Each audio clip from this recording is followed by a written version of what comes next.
hadn't planned on staying out here so long. It wasn't part of the plan. It was supposed to be a weekend getaway, just a break from the hustle of city life.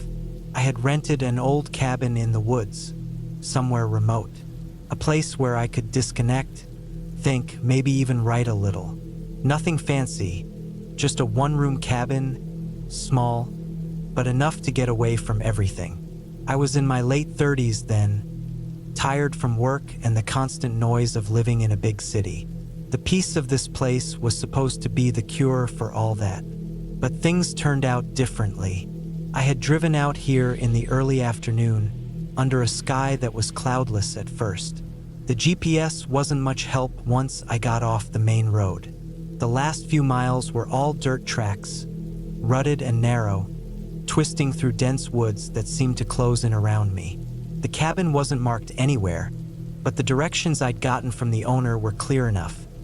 Turn left where the dirt road forks, take the third gravel path to the right, and keep going straight. The cabin itself was small, made of weathered wood, with a porch that sagged slightly under the weight of time. The roof was old too, with patches of moss growing in some places. I couldn't shake the feeling that it had been here for a long time, forgotten by most of the world. The windows were dark, the glass cracked in a few spots, but it was perfect for what I needed. Quiet, isolated. No distractions. I unpacked my things, set up my laptop on the small wooden table in the corner, and cracked open a cold beer. The only sounds were the rustling of the wind through the trees outside and the occasional distant bird call. I was alone, but there was something unsettling about the place, even in the silence. The first time I noticed it was when I went to fetch some firewood from the shed out back. The woods felt thick, as if they were alive. The trees stood in perfect rows, casting long shadows across the ground as the sun started to set. I couldn't help but feel like I was being watched, that there was something just out of sight, lurking in the darkening woods. The owner had said the cabin was remote, but it felt more like it was forgotten by everyone but me. I shook off the feeling, convinced I was just letting my mind wander too much. That night, I sat up late, writing by the dim light of a single lamp. The wind howled outside, making the cabin creak and groan as if it were alive itself. I eventually fell asleep in the chair by the fire, the warmth of the flames barely keeping the cold at bay. I woke to the sound of a thump. My heart jumped in my chest. The fire was still going, casting flickering shadows against the walls. But that noise, it wasn't from the wind or the trees. It was from inside the cabin. I stood up, careful not to disturb the quiet. The house was dark, too dark.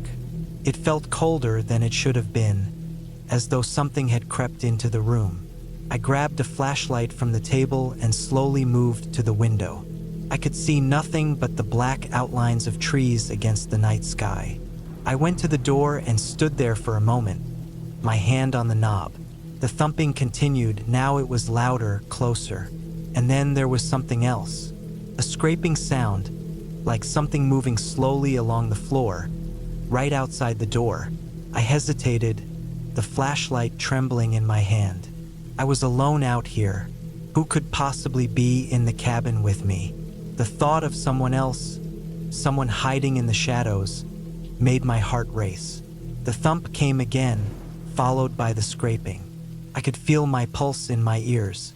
I opened the door. There was nothing, just the dark woods stretching out in every direction. I stepped out onto the porch, scanning the shadows, the beam of my flashlight cutting through the darkness. But there was no one, no signs of movement, no shapes in the distance. It was just the woods again, quiet and still. Maybe it was animals, I told myself. Maybe a raccoon or some other creature had found its way into the cabin. I tried to calm myself, but that nagging feeling didn't go away. I closed the door and locked it behind me, checking all the windows, making sure everything was secure. I sat down on the couch, my mind racing, the images of what might be lurking in the dark swirling in my thoughts. The next day, I went about my business, made breakfast, got some work done. It was a calm, ordinary day. I decided to take a walk, just to clear my mind. But when I stepped outside, the air felt heavy, thick with tension. The woods didn't feel like they had the same open, inviting nature as before. Felt suffocating, like the trees were closing in on me. I forced myself to keep walking. The path led deeper into the woods, and the further I went, the more unsettled I became. There was something about the silence, the way the trees didn't make a sound when the wind blew through them. I could hear my own breathing, my footsteps crunching on the dry leaves beneath me, but nothing else. And then I saw it, a figure standing between the trees, barely visible in the shadows. At first, I thought it was just a trick of the light, but as I drew closer, it became clearer. A man, tall, gaunt, with a long coat that looked like it had seen better days.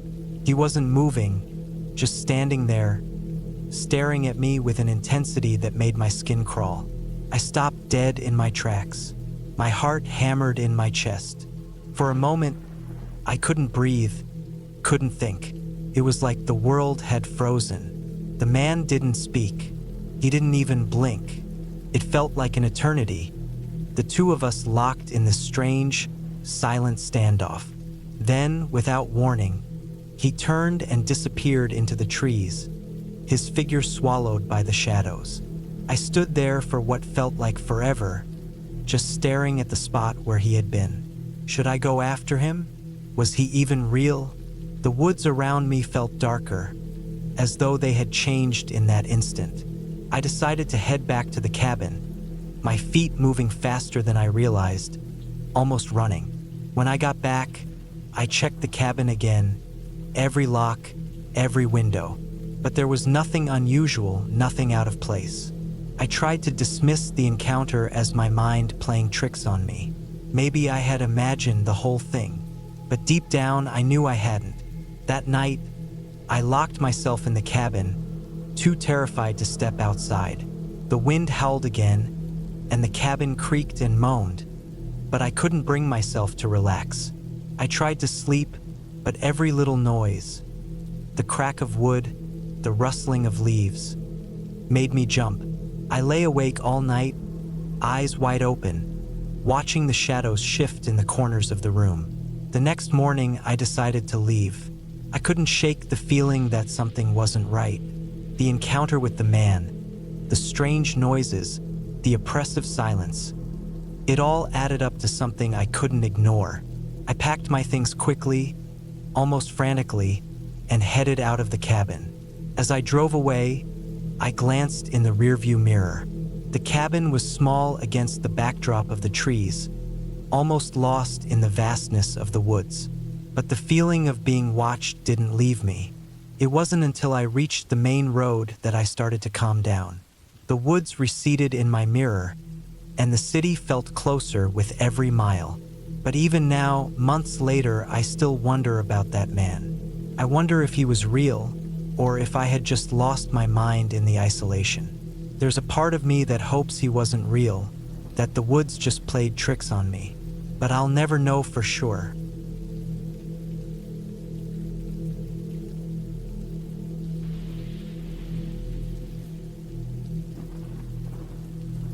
I never thought I'd be caught up in something like this, but life's funny like that. One moment, everything's calm and predictable, and the next, you're in the middle of something that feels like it came straight out of a nightmare. It all started when I took that job as a caretaker for a remote cabin. It was located deep in the woods of northern Minnesota, a good 2-hour drive from the nearest town, the kind of place most people don't visit unless they're looking for something: peace, solitude, or maybe just to get away from the noise of the world. I'd always been the type to enjoy my own company, so the job felt like a perfect fit. It wasn't glamorous, but the pay was decent, and I'd have my space. No one would bother me. The cabin itself was unique. It was made almost entirely of glass, a modern structure tucked away between tall pines and thick brush. From the outside, it looked almost like a sculpture. On the inside, It felt like being in a fishbowl. You could see everything, every inch of the forest around it, every rustling leaf, every bird that passed overhead. It had been built by some tech millionaire a few years back, but they hadn't visited in a long time. That's where I came in. My job was simple: keep the place clean, maintain the basics, and make sure the pipes didn't freeze over the winter. I'd stay there for a few weeks at a time, far away from other people, with only the hum of the woods for company. The first few days were peaceful. The quiet out there was unlike anything I'd ever experienced. There was no sound of traffic or people talking, no music blaring from neighbors' houses, just the wind through the trees, the occasional rustle of animals, and the far-off call of birds. I spent my time exploring the area, checking the perimeter, and getting familiar with the little things that made the cabin tick. It had a modern kitchen, a wood-burning stove, a large open living area with plush furniture, and a huge master bedroom that overlooked the woods. The glass walls were beautiful but unsettling at the same time. It felt like you could never escape the gaze of the trees. The oddest thing about the place was how secluded it was. I'd been to remote cabins before, but this was different. There was no way to get a signal on my phone, and the nearest neighbor was miles away. The road to the cabin was gravel, twisted, and barely maintained. It was the kind of place you'd only find if you knew where you were going. On the fourth night, I noticed something strange. It was around midnight when I woke up, groggy, to a noise outside. It was faint at first, like a rustling in the leaves, but then it became louder. Something was out there. I couldn't see anything through the glass walls, but I could hear movement. Not the usual noises of wildlife that I had grown used to, but something heavier, deliberate. I told myself it was just an animal, maybe a deer or a bear. But then I heard footsteps, the unmistakable sound of boots crunching through the brush. Slowly, methodically. I froze, not sure what to do. I reached for the flashlight on the bedside table and turned it on. The beam cut through the darkness outside, revealing nothing but the trees and the snow-covered ground. The footsteps stopped. I sat there for what felt like an eternity, my heart hammering in my chest, straining my ears for any hint of sound. But the forest outside had gone completely silent. I waited for what felt like hours before I finally drifted back to sleep, but the unease lingered. The next day, I spent hours checking the property. I figured it was some local hunter or maybe a hiker who had gotten lost. I didn't find any tracks near the cabin, but the feeling of being watched stuck with me. It wasn't just the noise from the night before. It was the way the woods felt around the cabin, like there was something out there, hidden in the trees, waiting. Every time I stepped outside, the hairs on the back of my neck stood up. A few days passed without incident, but I still couldn't shake the feeling of being followed. It was subtle at first, just little things like hearing the occasional snap of a twig behind me when I was walking through the woods, or catching a glimpse of movement out of the corner of my eye. But the worst part was the glass walls. They made it impossible to escape the feeling that someone or something was always out there watching. Then, on the seventh night, it happened again. I had just finished making dinner and was sitting on the couch, flipping through a book. The wind outside had picked up, and the sound of the trees creaking in the storm was comforting. But then I heard it, the same footsteps. They were back, closer this time. I stood up, holding my breath, straining to listen. The crunch of boots on snow was unmistakable, and it was coming from the other side of the cabin. I grabbed the flashlight again, my fingers trembling. I slowly moved toward the front of the cabin, where the sound was coming from. I knew it was crazy, but something told me I had to check. When I reached the front door, I peered out through the glass. There, standing just outside the beam of light, was a man. He was tall, wearing a dark coat and a hat that obscured most of his face. I could barely make out his features, but his posture was stiff, almost unnatural. He stood still, like he was waiting for something. Or maybe like he was waiting for me to do something. I couldn't move. My heart pounded in my chest. I wasn't sure if I was seeing things or if this was real. The man didn't move. He didn't speak. He just stood there, as if he was part of the landscape. And then, as quickly as he had appeared, he was gone. One moment he was there, and the next he was swallowed by the trees. I backed away from the door, my hands shaking. What the hell had I just seen? Was it a person? A hunter? The wind howled outside, and I could hear the trees creaking again. But there was no sign of the man. No footprints. No noise. Just the emptiness of the woods. I spent the rest of the night locked inside, not daring to step outside. I didn't sleep. Every creak of the cabin, every rustle of the wind in the trees made my skin crawl. But nothing else happened. No more footsteps, no more strange figures. It was like the man had never been there.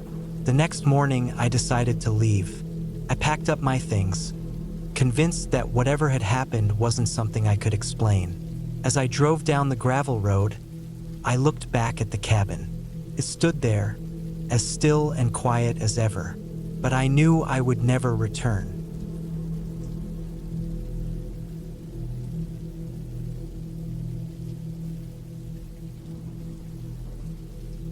It was a quiet evening in the mountains, far removed from the distractions of the city. The kind of night where the trees stand tall and silent, their branches barely rustling, and the only sound is the crackle of the fire. It had been a while since I'd taken some time for myself, but I'd always loved the solitude of the cabin my father had left me. A small, weathered wooden structure nestled deep in the woods, far from anyone else.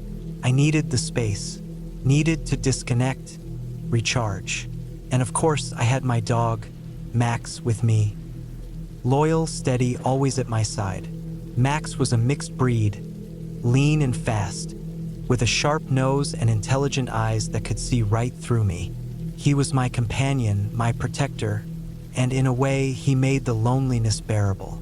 I had no plans to venture far from the cabin during this trip. It was a simple getaway, just us, the woods, and the fire. The first night was peaceful. The weather was crisp, the air sharp with the scent of pine and earth. After setting up the cabin, I built a fire in the stone hearth and settled into a chair, staring into the flames as Max lay by my feet, his head resting on his paws. There was a certain comfort in the sound of the crackling wood and the soft breeze that occasionally stirred the trees outside. Nothing seemed amiss, and for a while I felt at ease. But as the hours passed, a growing unease began to creep in, like an itch I couldn't scratch. The cabin, although cozy, was always a little too quiet, especially at night. The walls creaked, the floorboards groaned. Every gust of wind outside seemed to carry a whisper, and sometimes I could have sworn I heard something moving in the woods. Max was usually calm, but tonight he was restless. His ears twitched at every sound, his eyes darting toward the door. I tried to shake off the feeling. There was nothing out there, nothing to be afraid of. Just the forest as it always was. But then it happened. It was just after midnight. The fire was down to embers, and I was sitting in the dark, sipping on some whiskey, when Max suddenly stood up, his hackles raised. His low growl vibrated through the room, a sound I'd never heard from him before. This wasn't just his usual alertness. It was something deeper, primal. I stood up and approached the door, the coldness of the wooden floor against my feet sending a shiver up my spine. The wind had picked up, howling through the trees, but there was something else, a faint sound, a rustling, something brushing against the underbrush. It didn't sound like an animal, though, too deliberate, too methodical. I opened the door just a crack, the cold night air rushing in, and I peered into the darkness. Max stayed close by my side, his body tense, his eyes locked on the trees. The moonlight filtered through the branches, casting long, eerie shadows that seemed to move with a life of their own. For a moment, I didn't see anything. But then, just beyond the edge of the clearing, I saw it. A figure, standing still, barely moving. It was a man, or at least it seemed to be, though his form was indistinct, almost blending into the shadows. He was tall, unnaturally so, and his posture was wrong. It didn't seem human, not entirely. He was too rigid, too still. I took a deep breath, trying to steady my nerves. Maybe it was just someone else out here, lost or passing through. I called out, but the words seemed to catch in my throat. I had no idea why I didn't yell louder, why I didn't run. Maybe something about the figure's stillness froze me in place. Max's growl deepened, a warning this time. The man, or whatever it was, didn't respond. He just stood there, watching us. The silence between us stretched, heavy and unnerving. Suddenly, a branch snapped, and the figure lurched forward, its movements jerky and unnatural. My heart raced. Max leapt to the door, barking fiercely. I slammed it shut and backed away, my pulse hammering in my chest. I knew I had to act. I grabbed my flashlight and moved toward the window, pulling the curtain aside just enough to peer out. The figure was gone. Nothing but the empty, swaying trees. Max stopped barking, but he was still on edge, his body rigid, eyes scanning the darkness. I could feel it too, the weight of something out there, something that didn't belong. I spent the rest of the night with the door locked, the fire stoked, and Max never leaving my side. The rest of the night was uneventful. The wind outside howling louder, the trees creaking, but nothing else happened. The next morning, I tried to convince myself it had just been my imagination. Maybe a trick of the light or an animal I'd mistaken for something more. But something inside me told me it wasn't over. The day passed uneventfully, and by nightfall, I had settled into a routine. I kept the fire going, kept Max close. But the woods felt different. There was a tension in the air, a quiet that pressed in from all sides. That night, things escalated. Max started barking again, this time more urgently. I rushed to the door, heart pounding, but when I opened it, I found nothing. Just the cold, empty darkness. I stood there, listening, trying to hear any movement, but the night was still. Max's ears perked up, and he dashed into the woods, his movements swift and sure. I hesitated for a moment, then followed, though fear gnawed at my gut. I knew I had to get him back before he wandered too far. The trees closed in around me, their branches reaching like skeletal hands. The only sound was Max's bark, echoing through the forest. I moved faster, my breath coming quicker as I pushed through the underbrush, trying to keep up with my dog. His barking grew louder, more frantic. I could see his silhouette ahead, just beyond the trees. Then I saw it, a shape crouched low to the ground, almost blending into the shadows. The figure again, but this time it was closer, much closer. Max stopped barking, his growls now filled with fear. I froze. The figure rose, its tall, unnatural form swaying as though it were struggling to keep its balance. It turned its head slowly, locking eyes with me, and then, just as quickly as it had appeared, the figure vanished into the darkness, leaving nothing but the sound of Max's frantic barking and the beating of my own heart in my ears. I called to Max, but he was already moving in the direction of the figure. I was desperate now, moving faster, trying to reach him before he went too far. But the woods were thick, and the shadows seemed to stretch longer, darker. Finally, I found him. Max was standing at the edge of the clearing, staring at something in the distance. I rushed to him, calling his name, but he didn't respond. His eyes were wide, filled with terror. I followed his gaze and saw the figure again, standing just on the edge of the trees. It was watching us, its eyes glowing faintly in the dark. There was no time to think. I grabbed Max, pulling him away, my legs moving faster than they ever had. I didn't stop running until we were back at the cabin. I locked the door behind us and collapsed to the floor. Max curled up beside me, his body trembling. The rest of the night passed in silence. The figure didn't return, and though I didn't sleep, I knew I had to leave in the morning. Whatever was out there, whatever I had seen, it was no longer a question of curiosity. It was a warning. When the sun finally rose, I packed my things and left the cabin behind. As I drove away, I glanced in the rearview mirror. The cabin, nestled in the trees, looked peaceful, almost serene. But I knew better. Some places aren't meant to be visited. Some things aren't meant to be seen. And sometimes the woods don't want to let you leave.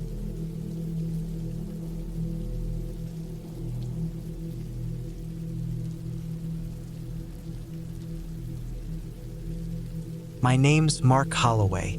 I'm 41 now, but this happened in the summer of 2016, when I was 32.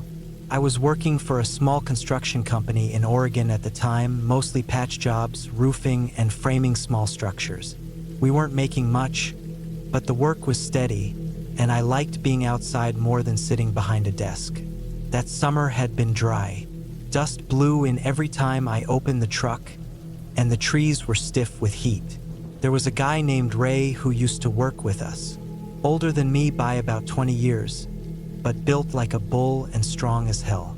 He had this cabin way up north, out past La Pine, near a place called Davis Lake. Not on the main road, miles off it, really.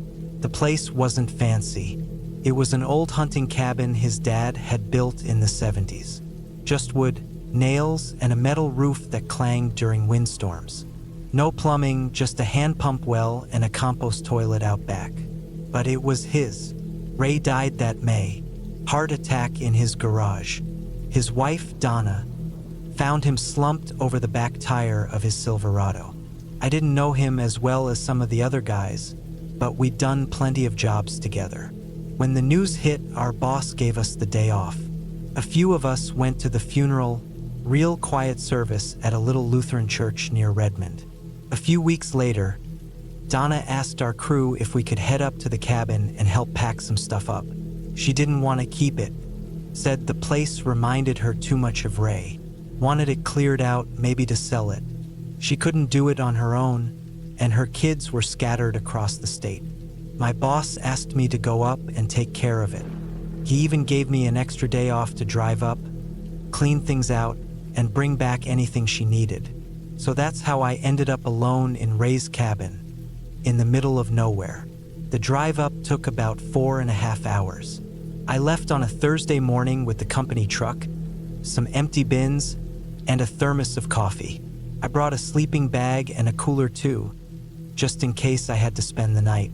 I should have turned around the minute the tires left the pavement. The forest road leading in was worse than I remembered.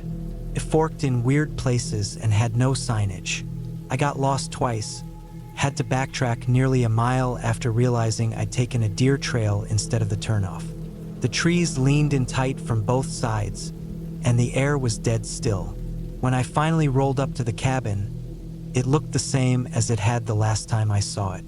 Low and wide, with a single porch light over the door, and a metal chimney poking out like a broken pipe. The lock on the front door was busted. It looked like someone had tried to pry it open with a crowbar. I stood there for a second, not sure what to make of it. Could have been Donna or one of the kids trying to get in, but it didn't look right. The wood was splintered. I pushed the door open and stepped inside. The air was stale, smelled like dust and old wood. The cabin was one big room, with a cot against one wall, a wood stove in the corner, and shelves lined with canned food, tools, and old hunting gear. Ray's rifle rack was empty. That bothered me. Ray always kept 2 rifles up there, a .30-06 and an old lever-action Marlin. They were missing. I checked around, thinking maybe someone moved them or took them home, but I didn't find any notes or signs of packing. A few boxes sat near the door, still full of tools and supplies. Whoever had been here didn't stay long. I radioed back to the office just to let someone know I made it. I told them about the door, but nobody seemed too concerned. Just make a list, grab what I could, and get out of there. That was the plan. I started in the back, near the cot. There was a footlocker under the bed. Inside were some old blankets, a few spare rounds of ammo, and a faded photo of Ray holding a buck he must have shot years ago. I tossed the blankets into one of the bins and kept going. By sundown, I'd cleared about half the shelves. I lit the gas lamp over the table and ate a sandwich from the cooler. The forest outside was dark.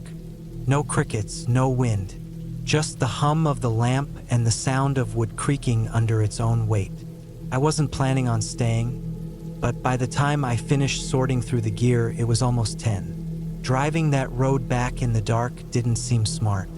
I rolled out the sleeping bag on the cot and locked the door best I could with a spare latch I found in Ray's toolbox. Around midnight, I woke up to a sound outside.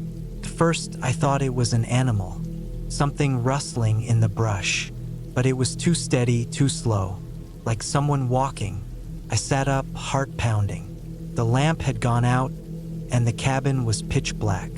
I grabbed my flashlight and listened. The footsteps stopped. I got up and moved to the window. Nothing. But then I noticed something strange. The door latch was unhooked. I was sure I latched it. I know I did. I remember testing it twice before I lay down. But now it dangled loose, and the door was cracked an inch open. I backed away and grabbed the hatchet from the tool pile. I pressed my back against the wall and waited. No more sounds. I stayed like that for almost 20 minutes before I dared move. I shut the door tight and dragged the heavy workbench in front of it. Then I sat in the cot with the hatchet in my lap and the flashlight pointing at the door. Sleep didn't come easy. Next morning, I checked outside. There were footprints. Clear ones. Human.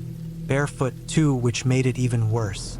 The prints came from the woods on the north side, walked right up to the porch and then back into the trees. Who the hell walks barefoot through pine forest in the middle of the night? I took photos with my phone, packed the bins into the truck, and locked up what I could. But as I turned the key, something stopped me. The woods were silent. No birds, no squirrels, nothing. I stood there for a minute, 1 foot in the truck, scanning the trees. Then I saw it. Someone was standing at the edge of the forest, not moving, not hiding, just watching. I couldn't see his face, just a figure, tall, lanky, arms hanging low like a scarecrow. I blinked, and he stepped back behind a tree. That was enough for me. I slammed the door shut, turned the ignition, and peeled down that forest road like hell was behind me. I didn't stop until I hit the highway. Back at the shop, I showed the boss the photos, told him everything. He nodded, didn't say much. Later, I heard Donna had the place boarded up and listed for sale. But nobody wanted it. Too remote, too rough. I didn't think I'd ever see that place again. But 3 years later, I got a letter. It was from Ray's son, Jared. He was living in Texas now. Said they were finally selling the cabin and needed someone to do one last inventory check. Said my name came up because I'd been there before. I should have thrown that letter away. Instead, I called the number and said I'd do it. They wired me some cash and mailed a key. I told myself it would be quick. In and out. One afternoon, I brought a .38 with me this time. When I pulled up to the cabin, the front door was wide open. Inside, things were worse than I expected. The place had been ransacked. Drawers open, cans spilled, furniture overturned. It looked like someone had been living there. There was a smell too. Rotten meat, urine, mold. I called out even though I knew not to. No answer. I moved through each room, gun in hand. The cot was shredded. The walls were scratched. Actual claw marks, deep ones right into the wood. I found bones in the corner. Small ones, maybe raccoon or squirrel, but picked clean. Then I heard the floor creak behind me. I turned and raised the gun, but there was no one. just the door swinging closed in the wind. I cleared the rest of the place and locked the door behind me. I didn't sleep that night. I just sat in the truck with the gun in my lap, waiting for morning. At first light, I walked the perimeter. I found more barefoot tracks, but these weren't fresh. They'd been there a while, and there were dozens, like someone had paced around that cabin night after night, circling it, watching it. That's when I found the hole, out back, near the outhouse. It was a pit, maybe 4 feet deep, covered with sticks and leaves. Inside were animal bones, torn blankets, and something else. A boot, men's size 10. Same brand Ray used to wear. I don't know why, but I looked inside. There was a foot still in it. That was it. I got in the truck and drove straight to the sheriff's office in Bend. I told them everything. They sent a team out, and for a while I thought maybe that would be the end of it. But they never found anyone. No signs of recent activity. Just old tracks, animal bones, and a rotted boot. They logged it as animal activity and said the foot probably belonged to a hunter who got lost. Case closed. But I know better. Ray didn't die in his garage. I think he went up to the cabin that spring and never came back. I think someone else drove his truck home. Maybe someone who knew where he kept the keys. Maybe someone who used to live out in those woods. I sold my gun 2 years ago, moved into the city, and haven't camped since. But sometimes, when the nights are quiet, I still see that cabin in my mind. I see the footprints in the dirt, the scratches on the walls, and I wonder if that thing is still out there, barefoot in the forest, waiting for someone else to come back. Someone like me.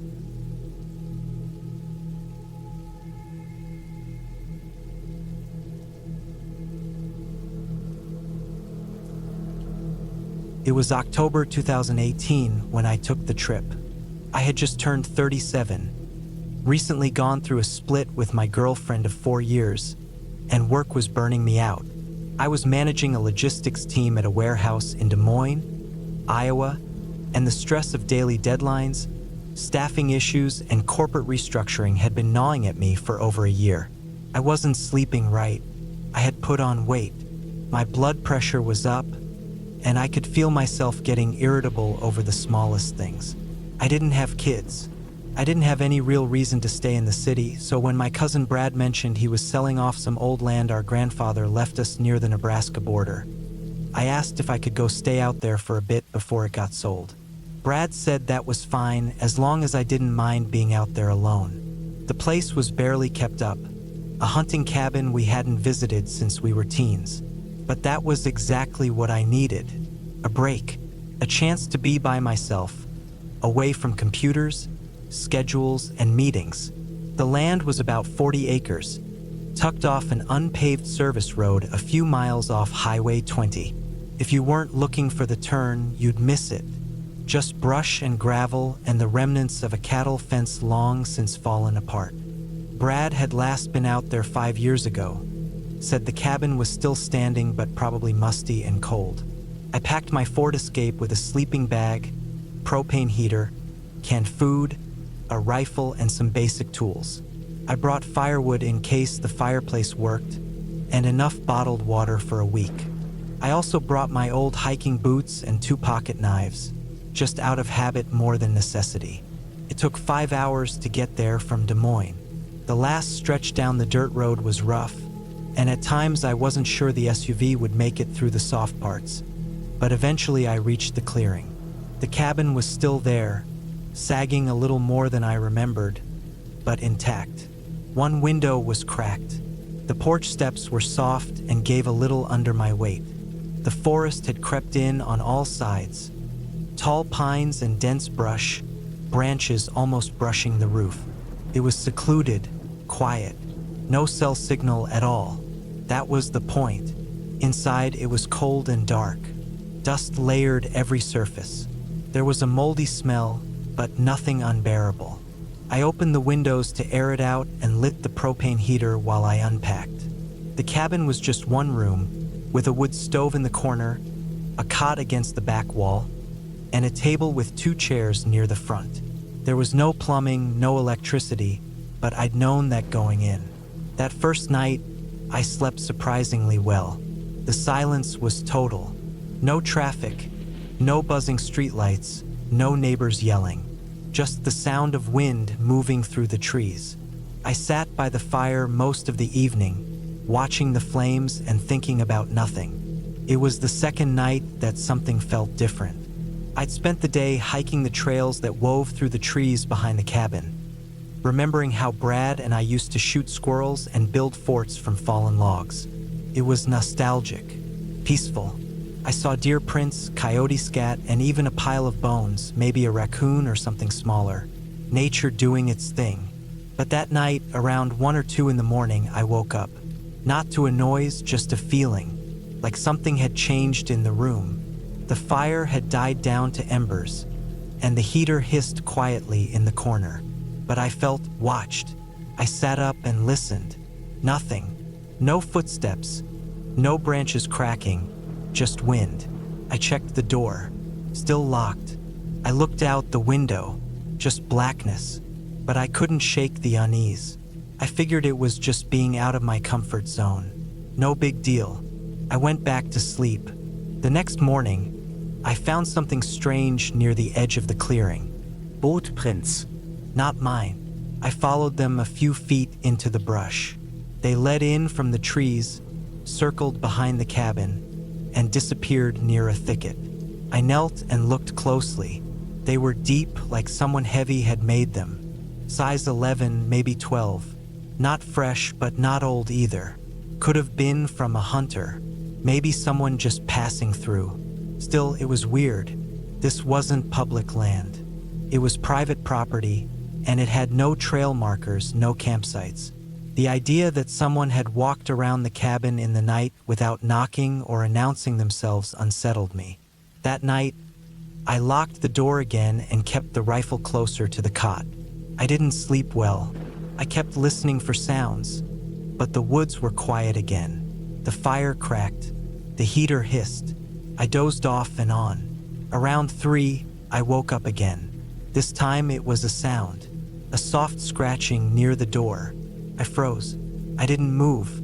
I held my breath. Came again. Slow. Scrape. Scrape. Then it stopped. I waited for a full minute before getting up and walking to the door.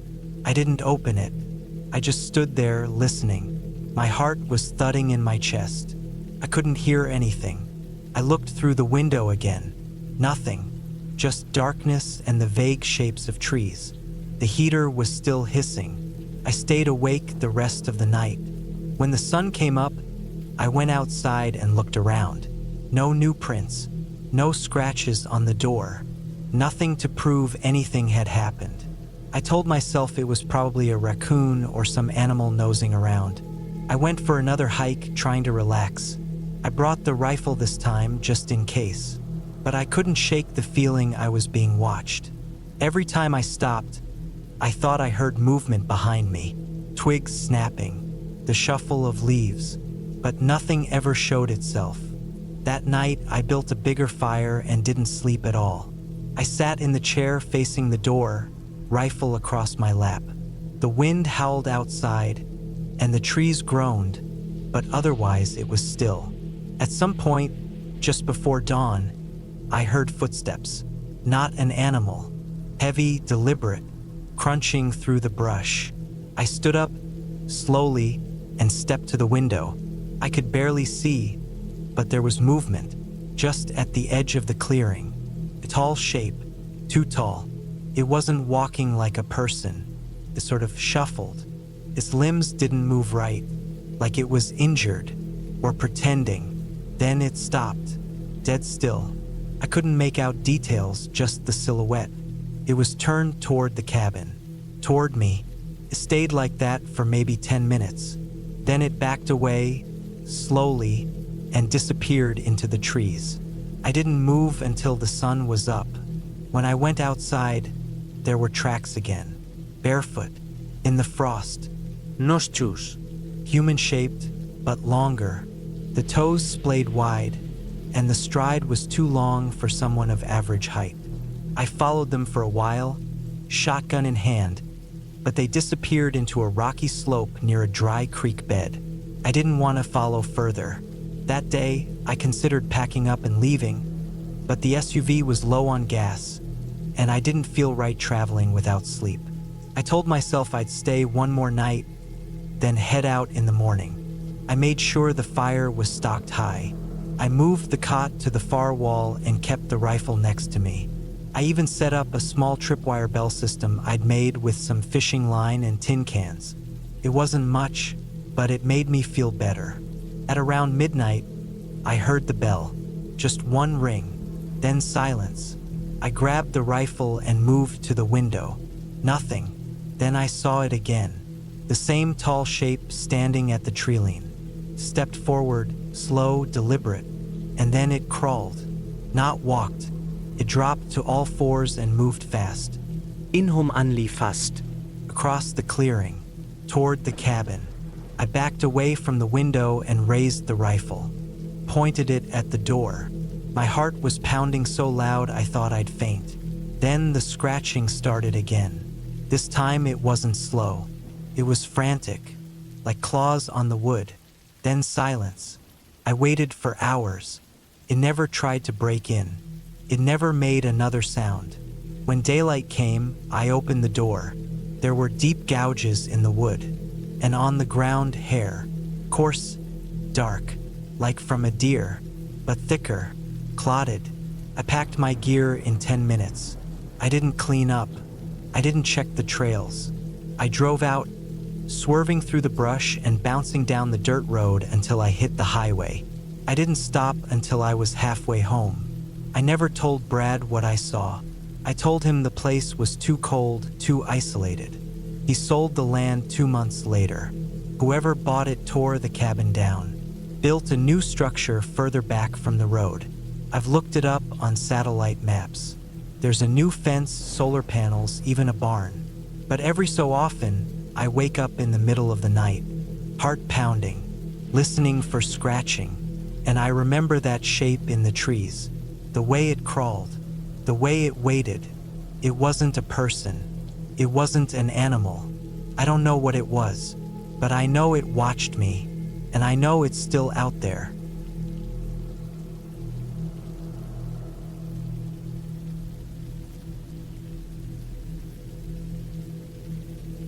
The rain hadn't stopped for hours. It was the kind of storm that slapped against the windows and hammered the earth outside, as though the sky itself was angry. I had been driving for what seemed like forever, my headlights cutting through the thick downpour, trying to navigate through the endless stretch of countryside. There wasn't a soul in sight, no lights in the distance, no signs of life anywhere. I was looking for the cabin. It had been my grandfather's, a small, weathered building on the edge of a long-abandoned graveyard. I never thought I'd be here, never wanted to, but when my mother passed a few months ago, she left me the cabin. And with it, all the memories, all the stories.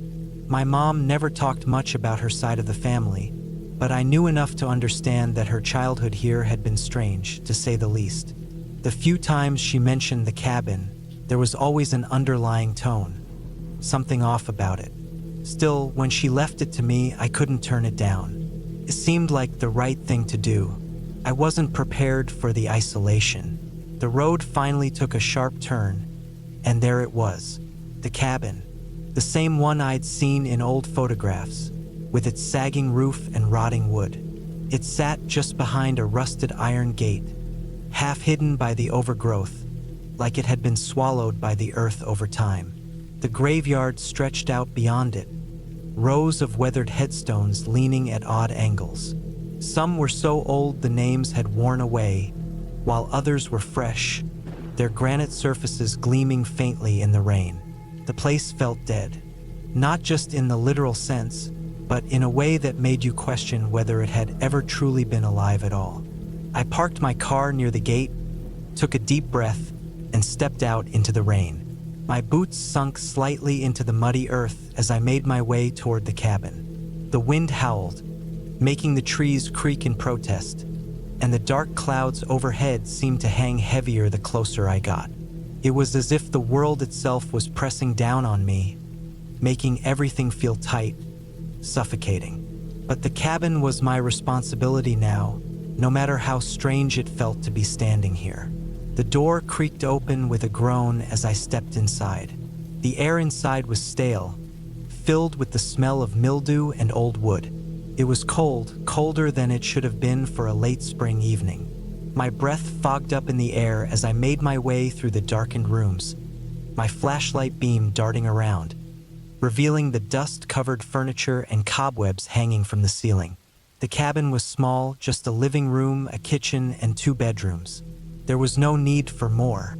The land here was desolate, and even when my mother had grown up, the cabin had been more of a retreat than a real home. I set my bag down in the corner, my eyes scanning the room. Something felt off.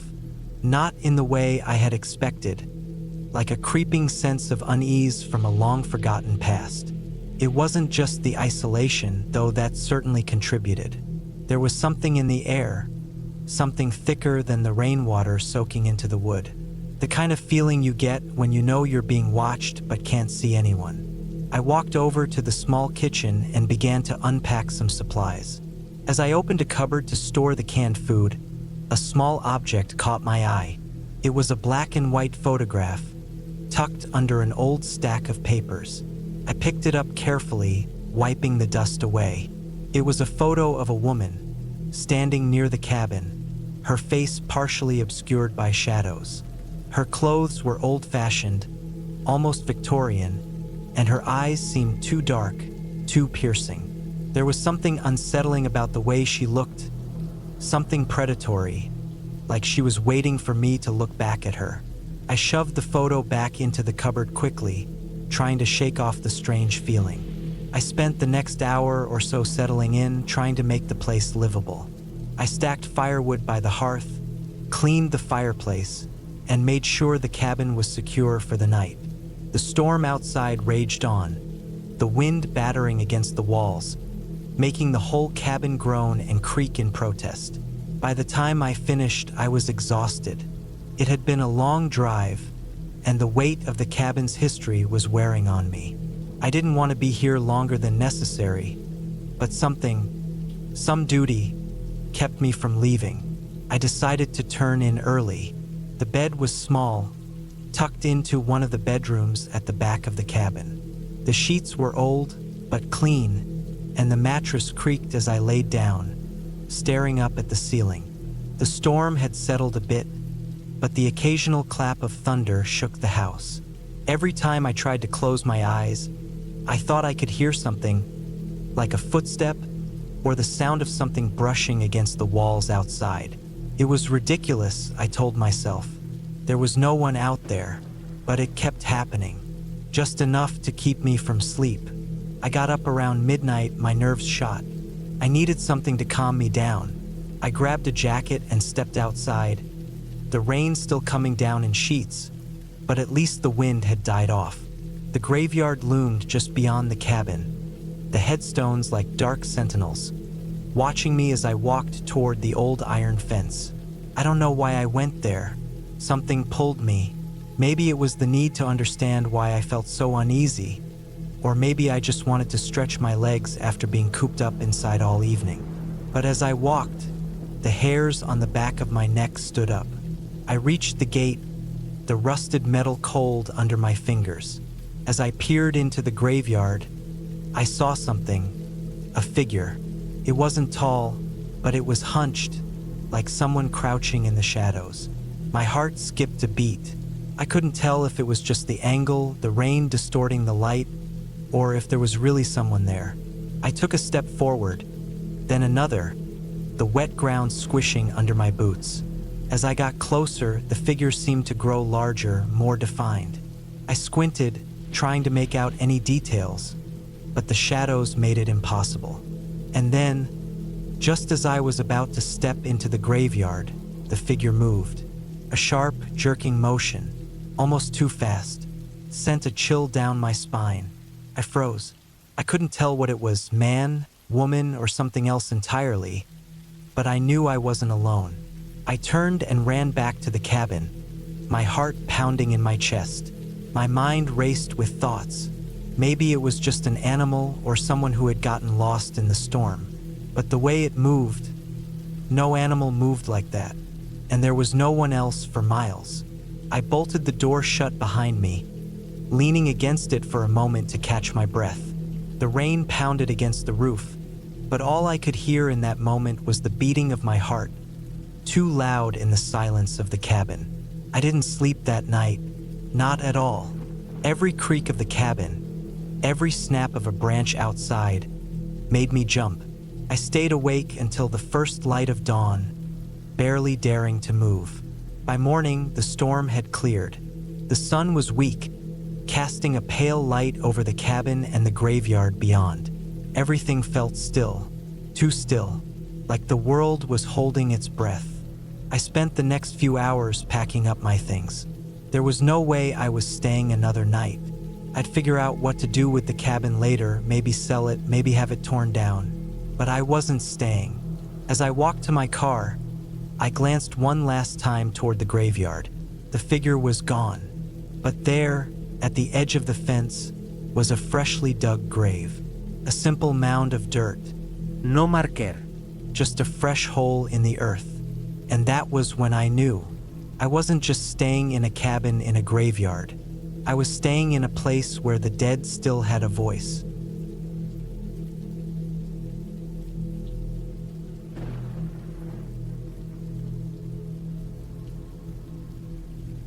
It was the summer of 2016 when I took a break from everything. I was 32 years old then, and I had been living in Bristol for almost 10 years. After years of city life working in a small IT company, I felt burnt out. Things at work weren't going well, and after a breakup with someone I had been with for 3 years, I just needed space. No calls, no traffic, no apartment walls pressed too close together. I wanted a place where I could breathe. That's when I remembered the farm cabin my uncle used to own in the countryside near the border of Wales. It had been left to rot after he passed. He didn't have children, and most of the family had moved away. The land was still technically owned by my father, who never did anything with it. I called him, told him I was thinking of spending a few weeks out there. He didn't care. He just said to be careful, that the place hadn't been touched in years. So I packed my things, got into my aging Volvo, and made the 5-hour drive out to Powys, near a small village called Llanfillin. That part of Wales is beautiful but quiet. Hills, mist, trees that seem too old to still be standing. You can drive for miles and not see a single house. The cabin was on the edge of an overgrown property, set back off a cracked gravel road, surrounded by acres of empty farmland and dense woodland that curled up around the hills. I arrived in the late afternoon. The place was a mess. The wooden cabin was covered in moss and ivy, windows clouded with dirt. There was a shed near the back, sagging in the middle like it would collapse if you breathed on it.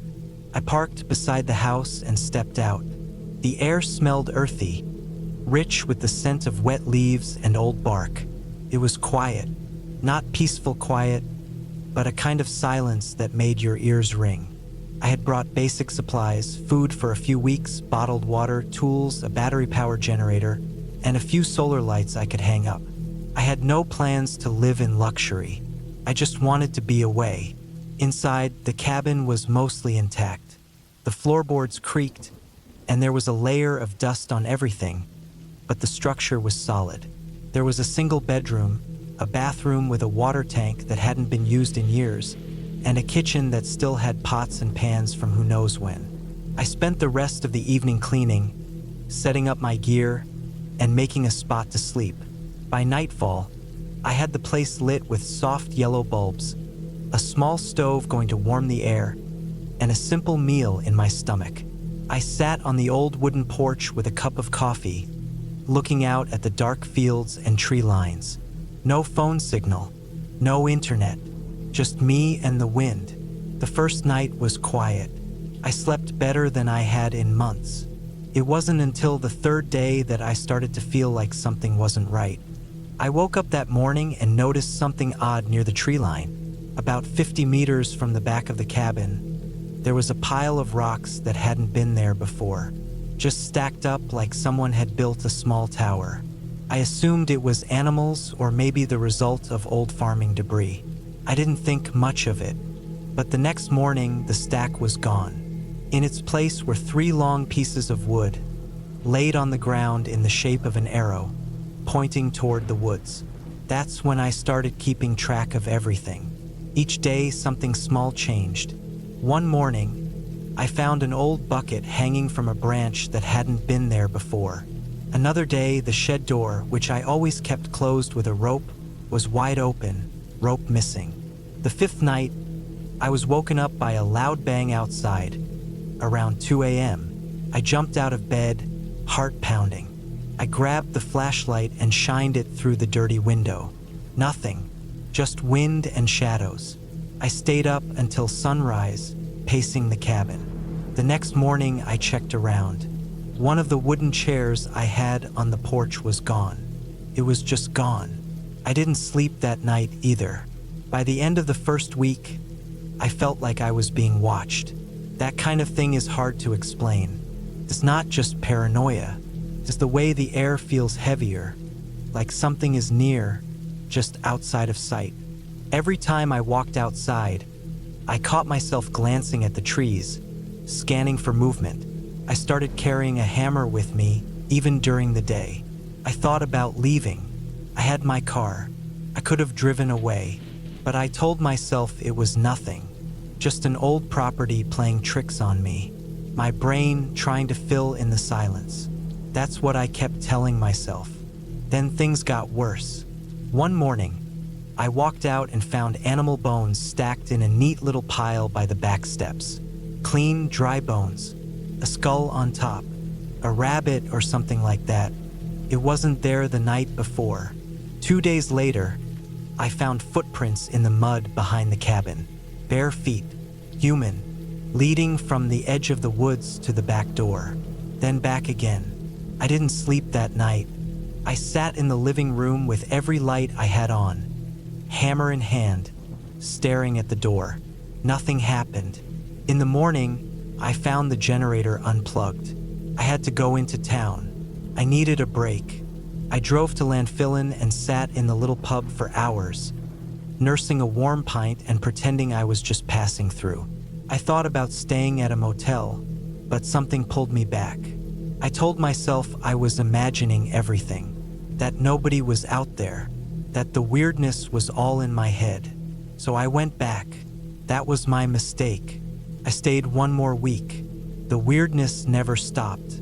Every day there was something new. A shirt I left on the porch went missing. I found it 3 days later, folded neatly and sitting on the bed. I started hearing noises at night, scraping sounds like nails against wood. Once, I heard what I thought was breathing just outside the window, slow and steady. When I turned on the lights and looked, there was nothing. One morning, I found a knife stuck into the front door, one of my own kitchen knives, just stabbed into the center of the wood, dead middle. No note, no marks, just the knife. That was the final straw. I packed my things in less than 2 hours. The sun was going down as I loaded up the last of my stuff. I was drenched in sweat, shaking, my heart pounding so hard I felt sick. I wanted to believe it was some local kids messing with me, some sick joke, but it didn't feel like that. It felt deliberate, slow, personal. I was about to get in the car when I saw something that froze me in place. Near the tree line, the same spot where the rock pile had been days ago, stood a man, tall, thin, wearing dark, torn clothes, standing perfectly still. I stared at him. He didn't move, didn't wave, just stood there, watching. I got in the car and drove. I didn't stop until I was 2 hours away. I never told anyone about what happened. A month later, I got a call from a man who said he worked for the land survey office in Powys. He was updating property records. He asked if I had any plans for the land. I told him no, that I wanted nothing to do with it. I asked if anyone lived near there. He said no. The nearest occupied farm was nearly 4 miles away. Before we hung up, I asked him something that had been eating at me since I left. I asked if anyone had ever reported strange things on that property. He was quiet for a moment, then told me that about 15 years ago, someone had squatted on the land. A man. Nobody knew who he was. He'd built a shack deep in the woods and lived off the grid for years. Locals said he was a drifter. Police cleared him out after some complaints. He vanished after that. Never found. I hung up and deleted his number. I don't go to the countryside anymore.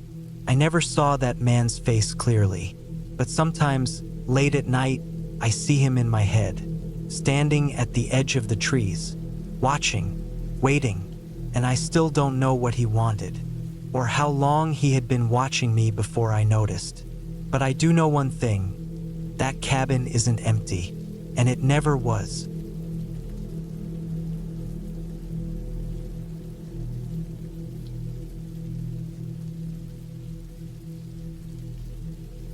My name's Daniel.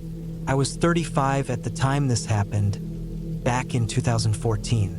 I lived in Bristol then, worked as a freelance site inspector for small construction jobs, mostly old properties out in rural towns.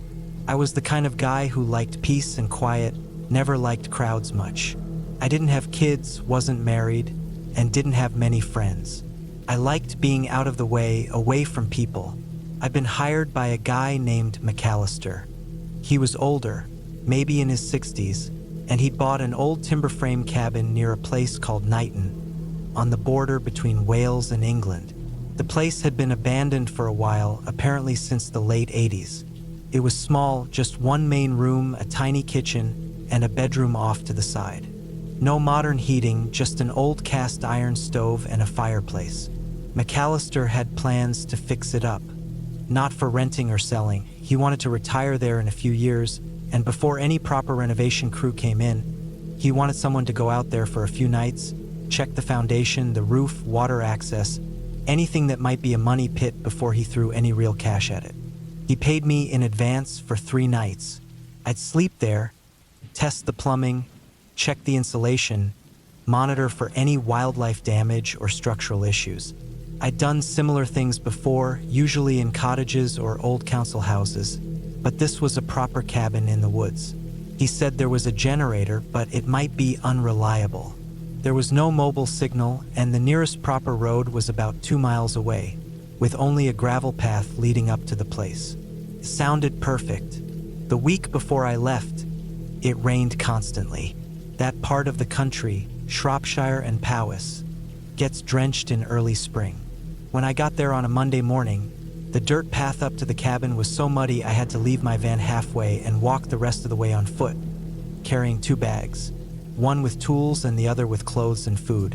I arrived at the cabin around 11 in the morning.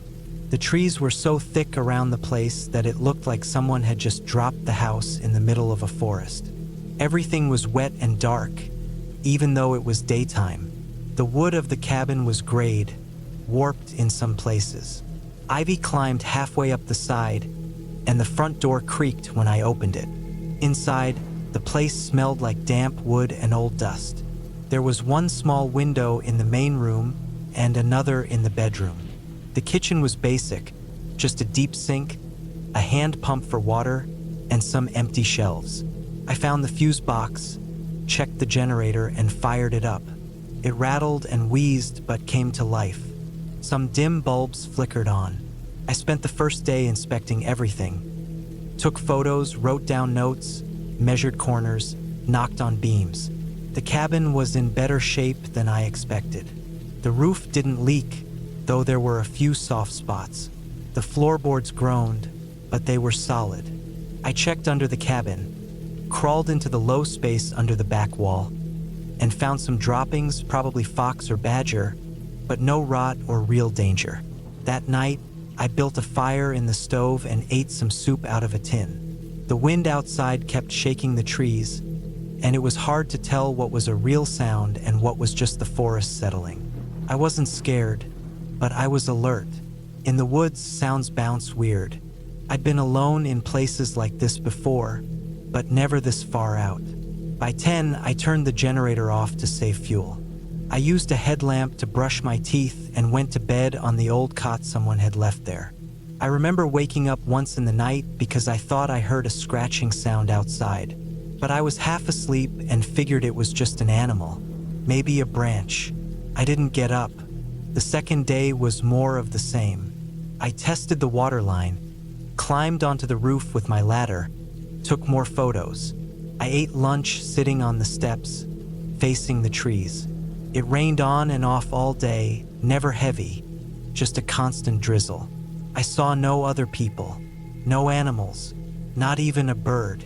It was strange how quiet it was, now that I think back on it. No motor sounds. No wind chimes, no signs of life. That night, I lit a small fire again, used a lantern instead of the generator, and read a book. Around 9, I stepped out back to have a smoke. That's when I saw her. She was standing at the edge of the trees, just barely visible where the tree line began, maybe 30-40 feet from the cabin. She wore a pale blue coat, long enough to reach past her knees. Her hair looked dark, but it was hard to see clearly. She wasn't moving. She just stood there with both arms at her sides, facing the cabin. I don't know how long she'd been there. I froze at first. The cigarette burned down in my fingers, and I didn't even feel it. I just stared.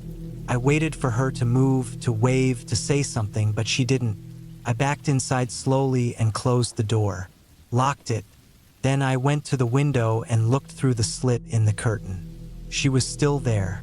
After maybe 2 minutes, she turned around without any hurry and walked into the woods. I didn't sleep much that night. The next morning, I walked out to where she'd been standing. The ground was soft and muddy from the rain, but there were no footprints. The grass was slightly bent in one spot, but it could have been anything. I went a little deeper into the woods, called out just in case, even though I wasn't sure why. It didn't make sense. There were no houses nearby. No trals. She had no dog, no torch, no bag. I spent most of that third day jumpy. Every creak in the cabin made me twitch. I didn't go back onto the roof or under the house. I stayed indoors, organizing my notes, flipping through the photos I'd taken. I kept the fire going all day, partly for the heat, partly for the company. That evening, just before sundown, I checked the fuel in the generator. Then I saw her again. This time, she was standing behind the cabin, about 20 feet away. She wasn't in the exact same spot as before, but it was the same posture. Facing me, arms still, head tilted a little. She wasn't closer, but she felt closer. More direct, like she wanted me to see her. She didn't walk away this time. She just stood there until I went back inside and pulled the curtain shut. I stayed up that night, drinking tea and watching the back window. Around midnight, I fell asleep in the chair. When I woke up, the sun was just rising, and the back door was open. I know I locked it. I'm obsessive about that. The lock was still intact. No scratches. Nothing stolen. Nothing moved. But the door was slightly open, just enough to feel wrong. I stepped outside with a hammer in my hand, looked around. The trees were wet with fog. The air was cold. I didn't see her, but I found something near the base of the tree line, a hairpin. One of those old-fashioned ones, the kind my grandmother used to wear. It had a bit of rust on it. Looked like it had been dropped recently. That was the final night of my job there. I packed everything up, double-checked my notes, and by afternoon, I started walking back down the muddy road toward my van. I kept checking over my shoulder the entire time. McAllister was happy with the report. I didn't tell him about the woman. I didn't think he'd believe me, and I couldn't explain it anyway. 2 weeks later, I got curious. I looked up some records on the cabin, who owned it before McAllister, how long it had been empty. It used to belong to a couple, David and Eleanor Price. They bought it in 1977. Eleanor went missing in 1989. Never found. David died in 1994. No foul play, no signs of a struggle. Just a woman who went out for a walk and never came back. I still don't know if that was her. What sticks with me isn't just that I saw her. It's how she acted. Not like someone lost. Not like someone scared or in trouble. Just still. Intent. She never tried to approach. Never tried to speak. She just watched. Like she was waiting to see what I'd do. I've stayed in a lot of empty places since then. Quiet houses. Vacant hotels. Abandoned pubs. But that cabin is the only place I ever left feeling like someone else had been waiting there too. I never went back. McAllister did some light renovation and moved in, but he sold the place less than a year later. Said he just couldn't settle in, couldn't relax, couldn't explain it. I think about that woman sometimes, especially when I'm out in the woods. I still don't know who she was, or what she wanted, or even if she was real. But I know what I saw. I know the way she looked at me, and I know I won't ever forget it.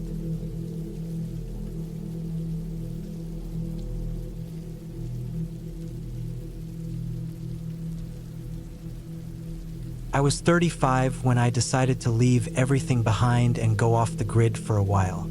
I'd spent the last 10 years working in construction in Birmingham, mostly city jobs. Deadlines, noise, traffic, bosses who didn't care if your back gave out. I was done with all of it. In October 2019, I quit and left the city behind. A friend of mine, Darren, told me about this old cabin in the far north of Scotland near a place called Kinlochbervie. Said it used to belong to his uncle, and he hadn't been up there in over a decade. I asked if I could stay there for a bit, just to be alone and breathe. He gave me the keys and told me to bring my own generator, firewood, and food. The place had no signal, no running water, no heating, just an old stone structure surrounded by woods. The drive took me 11 hours. The roads got narrower the further I went. Potholes, mud, and long stretches without seeing a single house. By the time I reached the place, it was nearly dark. The cabin sat on a slight hill, hidden between thick pine trees. The air was cold and smelled like wet bark and peat. I stepped out of the van, stretched my back, and took in the silence. Not just quiet, but a heavy kind of silence. The kind you feel in your chest. I unpacked slowly. Generator first, then fuel, then the food supplies. I had tinned beans, instant noodles, rice, oats, and a bunch of snacks. I also brought a rifle, mostly because Darren had said wild boar sometimes came close. I doubted that, but better safe than sorry. Inside, the cabin was simple. One main room with a wood stove, a small kitchen counter, and a single bed in the corner. There was a shed out back with chopped wood and some tools. The generator hummed low once I started it. I lit the fire and sat on the floor for a long time, just listening to the crackling. I spent the first 3 days clearing the area around the cabin. Branches had overgrown the path, and there was moss creeping up the stone walls. I didn't see a single person, not even a car on the nearby track. It was perfect. Every night I cooked, ate, and read by flashlight. I'd brought old paperbacks and a journal. I started writing again, something I hadn't done in years. But on the fourth night, something started to feel off. It rained that night, hard. I woke up around 3 in the morning to the sound of dripping. A leak had started near the corner of the room. I got up to put a pan under it and noticed something strange outside. I had one small window above the kitchen counter. There was no curtain, just glass. And through it, I could see a faint light, like a moving torchlight deeper in the woods. At first, I thought I imagined it. Then it stopped, disappeared. I stood there for a long time, staring out into the trees. The rain made it hard to see clearly, but I was sure something had moved. Next morning, I searched the woods. Nothing. No footprints, no tire tracks. But the ground was wet and soft, and I figured if someone had been walking, there would have been some sign. I found none. I told myself it was probably lightning or maybe just my eyes playing tricks, but I couldn't shake it. That evening, I was chopping more firewood when I heard the sound of an engine, faint but steady. Then I saw headlights bouncing between the trees. A dark green 4x4 came up the track, slowly, like the driver didn't want to be seen. It pulled up about 20 yards from the cabin. I stepped back into the shadows of the shed and waited. A man got out, tall, built like someone who'd spent his life outdoors. Wore a police uniform, but it was old-looking, not the modern ones with reflective stripes. His badge read Sergeant Keene. He stood still for a while, looking at the cabin like he was thinking hard about something. Then he walked around to the back. I stepped out and called to him. He turned quickly, surprised. I told him I was staying with permission from the owner, Darren. I told him who I was and asked if everything was okay. He looked at me for a long time. His eyes were tired, dark under the brim of his cap. He said he was just checking out the property, that sometimes kids came up here to break in or mess around. I told him I hadn't seen anyone. He nodded and walked back to his car. No more than that. Drove off. But the way he had looked at the cabin made my stomach knot, like the place meant something to him. That night I couldn't sleep. Every sound made me flinch. I kept the rifle close. I even turned the generator off early. Sat in the dark. No more strange lights. No more sounds. Just cold, tight silence. The next day, I hiked further into the woods.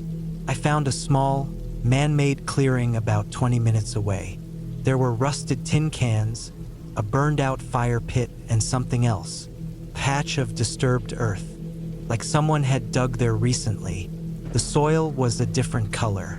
I didn't have a shovel, but I knelt down and scratched at it with my hands. Under a few inches of dirt, I found a strip of cloth, torn, dirty, with what looked like dried blood on it. I buried it again and walked back fast. That evening, the green 4x4 returned. This time, Sergeant Keene didn't get out. He just parked at the edge of the woods and sat there with the engine running for nearly 10 minutes. Then he drove off. I didn't go outside. I just watched him from the window. The next morning, I took a longer hike toward the edge of the forest where the hills opened up. I needed space to think. And from a higher spot, I saw something strange down in a shallow valley, a second cabin. Older, smaller, and more broken down. It wasn't on Darren's map. I made my way down slowly. The windows were shattered. The door was off its hinges. Inside, there were beer bottles, a mattress, and old police caution tape hanging off a nail. I didn't step fully inside. I just looked from the doorway. Something bad had happened there. I walked back and waited. That evening, Keene didn't come, but 2 days later, he did. And this time, he wasn't alone. Another man was in the passenger seat, dressed plain, beard, wearing gloves. They didn't come close to the cabin. They parked in the same spot and disappeared into the trees. I waited an hour. They didn't come back. I stayed up all night with the rifle on my lap, listening. I left the next morning, walked 3 miles to get a bar of phone signal and called Darren. Told him something felt wrong with the place. He was quiet for a bit, then asked me something I didn't expect. He asked if I had found the other cabin. I said yes. He told me to leave. He didn't say why, just said not to trust the local police and that his uncle had stopped going up there after an incident. When I asked what incident, he hung up. I packed everything and left that afternoon. On my way out, I passed Keene's 4x4 parked halfway up the road, just off to the side behind some trees. I kept my eyes straight and didn't stop, but something pulled at me. I wanted to know what had happened. So 2 weeks later, back in Birmingham, I started digging. Took me a while, but I found it. In 2006, a man named Thomas Hale had been shot and killed at that second cabin I found. He was 26. The official story said he had pulled a knife on a police officer during a drug search. Said he resisted arrest and lunged. The officer shot him once in the chest. No charges were filed. That officer's name was Sergeant Malcolm Keene. I found a forum post from a woman who claimed to be Thomas Hale's sister. She said the police lied. Said her brother had been staying at that cabin with friends when the police came in without warning. Said they didn't find any drugs. Said the knife was a camping tool. No one listened. The case disappeared. She also said that after the death, Sergeant Keene had been transferred to a small station in the Highlands and had stopped speaking publicly. The more I read, the more I realized how badly covered up the whole thing had been. No press photos, no real investigation, just a dead man and a closed file. And now Keene was back there, patrolling that same stretch of woods, still watching the cabin, still waiting for something. I don't know if he thought I was someone connected to that past. I don't know if he thought I knew too much, but I'm sure of this, he didn't want anyone up there. I sent what I found to a freelance journalist I knew through a friend. She looked into it, said the local station Keene worked at was closed last year due to budget cuts, that no one she called remembered the Hale case. 2 months later, she emailed me, said she'd tracked down another witness, a guy who used to live nearby, said he saw the cops beat Thomas Hale before the shooting, not the other way around. Said it was 3 officers, not 1, and that Keene was the one who fired the shot. The others just left. But that guy refused to go public. Said he was afraid. The story never made the news. Just another small-town death. Another forgotten body buried under years of silence. But I still think about that cabin. About Keene. About how he just stood there, staring like the trees were watching him back. I don't know what kind of guilt a man like that carries, but it clung to him like oil. I never went back. I sold the van, got a new job, started over again. Sometimes I wake up at night thinking I see headlights through my window. Sometimes I dream of pine trees and blood in the snow. But I tell myself it's over. I left that place, but I don't think that place ever left him.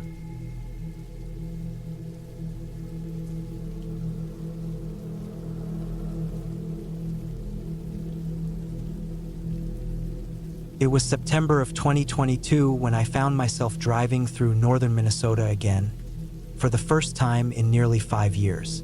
I was 47 then. I'd left that part of the country behind after the divorce. My ex-wife, Lisa, had taken the cabin we used to own together near the edge of the Superior National Forest. I hadn't thought much about it since. I had my life in southern Indiana now. Small town, decent work fixing up old homes, enough distance from everything that used to keep me up at night. But my cousin Rob passed away suddenly, and his funeral was in Duluth.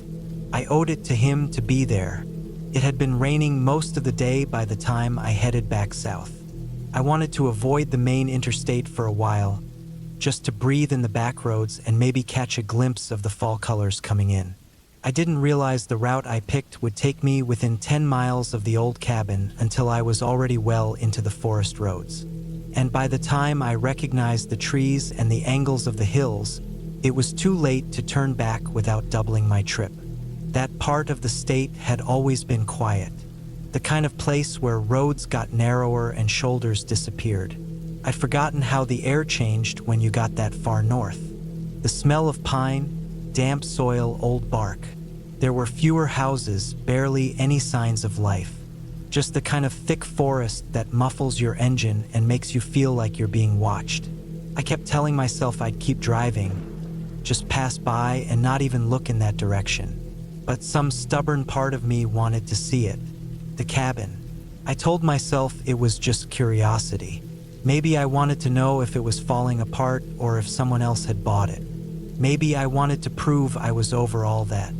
I slowed down when I reached the split in the road, the one that led off into the gravel trail toward Lake Elora. The cabin was about a half-mile down that trail. It was getting late, around 6 or so, and the rain had settled into a steady drizzle.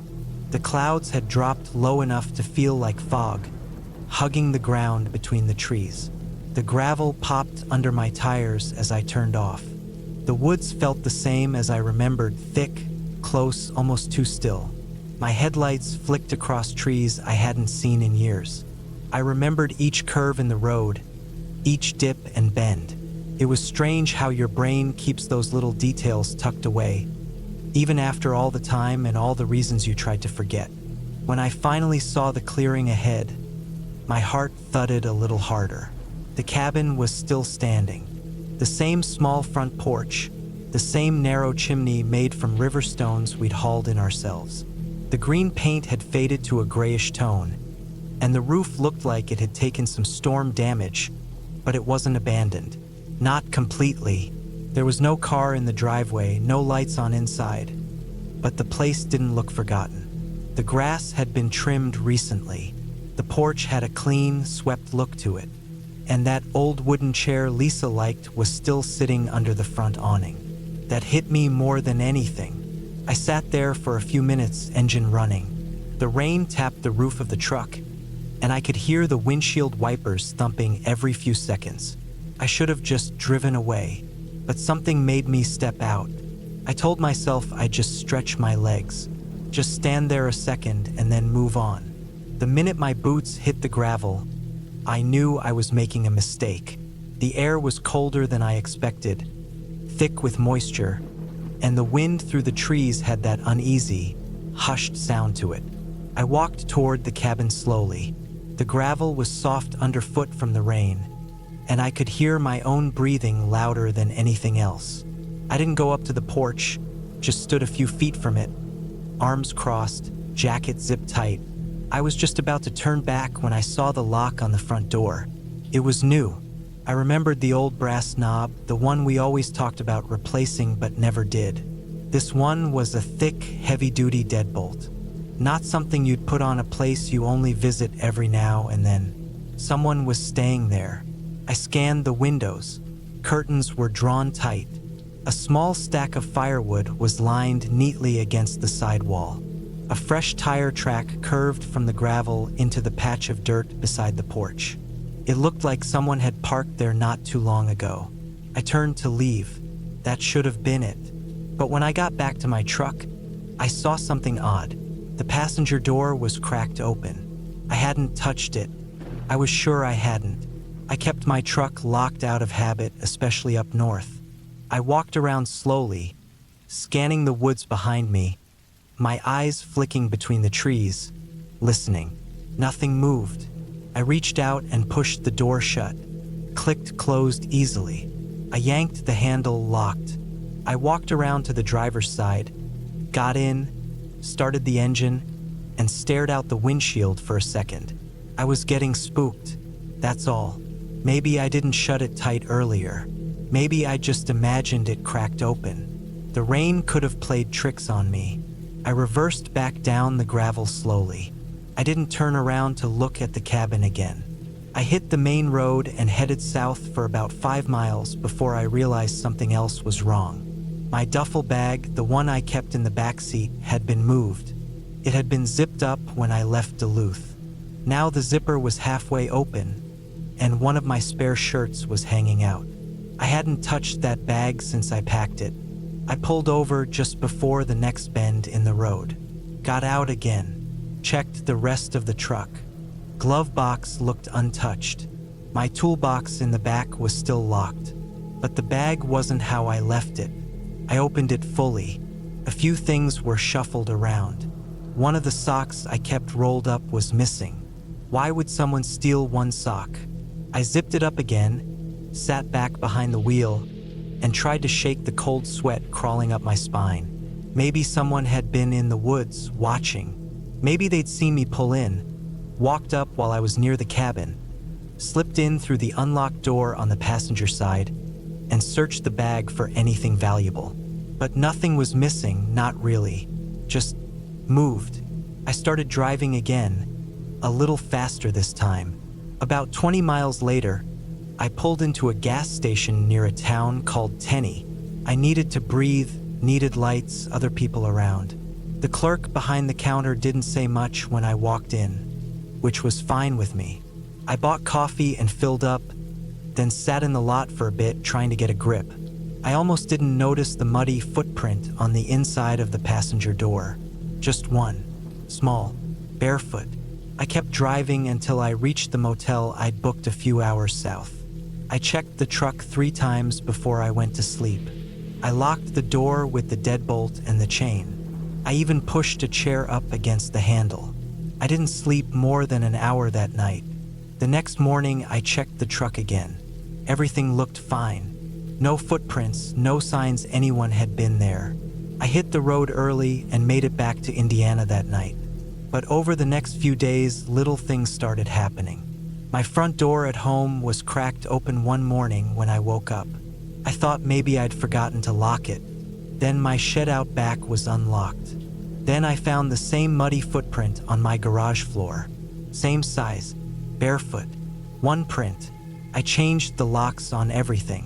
Set up a camera facing my driveway. I didn't see anything for a few days.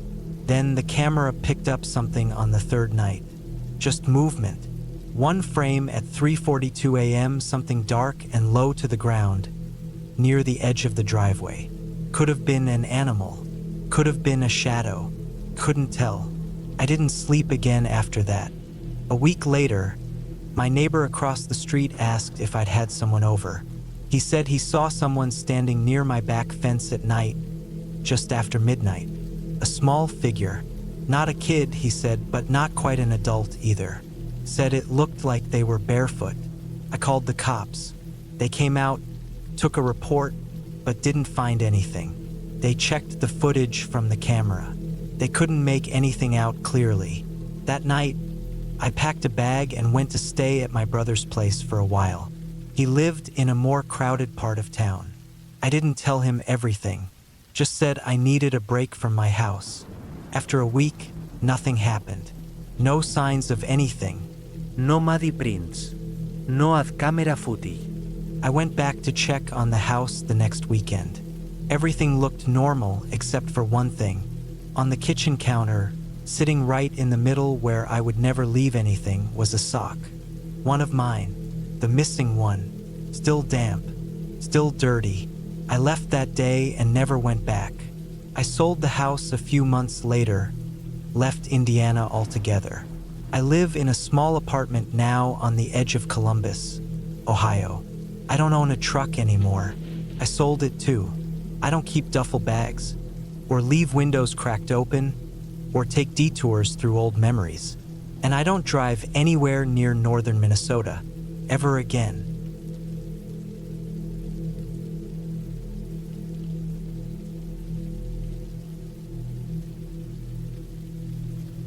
I hadn't been back to that part of Maine since 2004.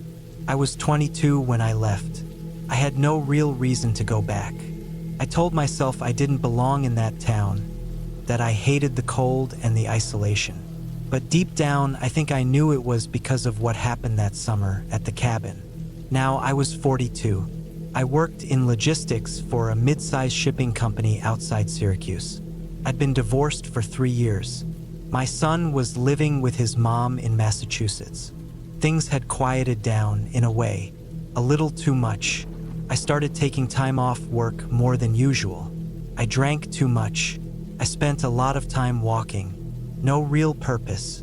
One day I pulled out an old box from my storage unit. Inside was a folded map, paper yellowed and corners curled. On it was a red XI drawn with a felt tip marker. The cabin. I hadn't thought of it in years. Not really. I shoved the map back in the box. But 2 days later, I took it back out and just stared. Something kept pulling at me. Not nostalgia, not regret. More like unfinished business. So I packed up my Jeep with camping gear and tools and drove north for the first time in 2 decades. I told no one where I was going. I arrived in Lincoln, Maine on a Thursday afternoon in early October. The air smelled sharp, like pine needles and burning wood. A man at the gas station gave me a strange look when I asked for directions toward Route 155. I followed the cracked back road until I hit a dirt path half covered with fallen leaves. It looked barely used. The farther I went, the more I recognized little things. The bend where the birch tree had once been struck by lightning, the shallow stream with the stones we used to skip. The forest grew thicker with every mile. Eventually, I reached the clearing. The Jeep struggled in the soft soil, but I forced it through. The cabin still stood, barely. It leaned slightly now, like the ground had shifted under it. The roof sagged in the middle. One window was completely gone, the other boarded crudely with split planks. Moss had taken the walls. A fallen tree lay beside the porch, crushing the old railing. The door was still there, slightly ajar. I killed the engine. The forest swallowed the sound instantly. Getting out, I noticed how quiet it was. No birds. No wind, just the sound of the leaves crunching under my boots. I grabbed my flashlight, pry bar, and a hatchet from the Jeep. I didn't want to go in empty-handed. The air felt wrong, like the kind you get before a bad storm. Inside, the cabin smelled of mildew, old wood, and rot. A rat scurried across the floorboards when I stepped in. The floor groaned beneath me. The table was still there. The wood stove, the chair I used to sit in. There were carvings on the walls. I remembered doing them. Just initials, old dates, stupid stuff. I looked at the one near the back door. **J plus S99**. Sarah. God, I hadn't thought about her in so long. The place looked worse than I expected. Mold lined the ceiling in thick gray streaks. Cobwebs dangled everywhere. I opened the pantry, empty except for a rusted can of beans and some dead insects.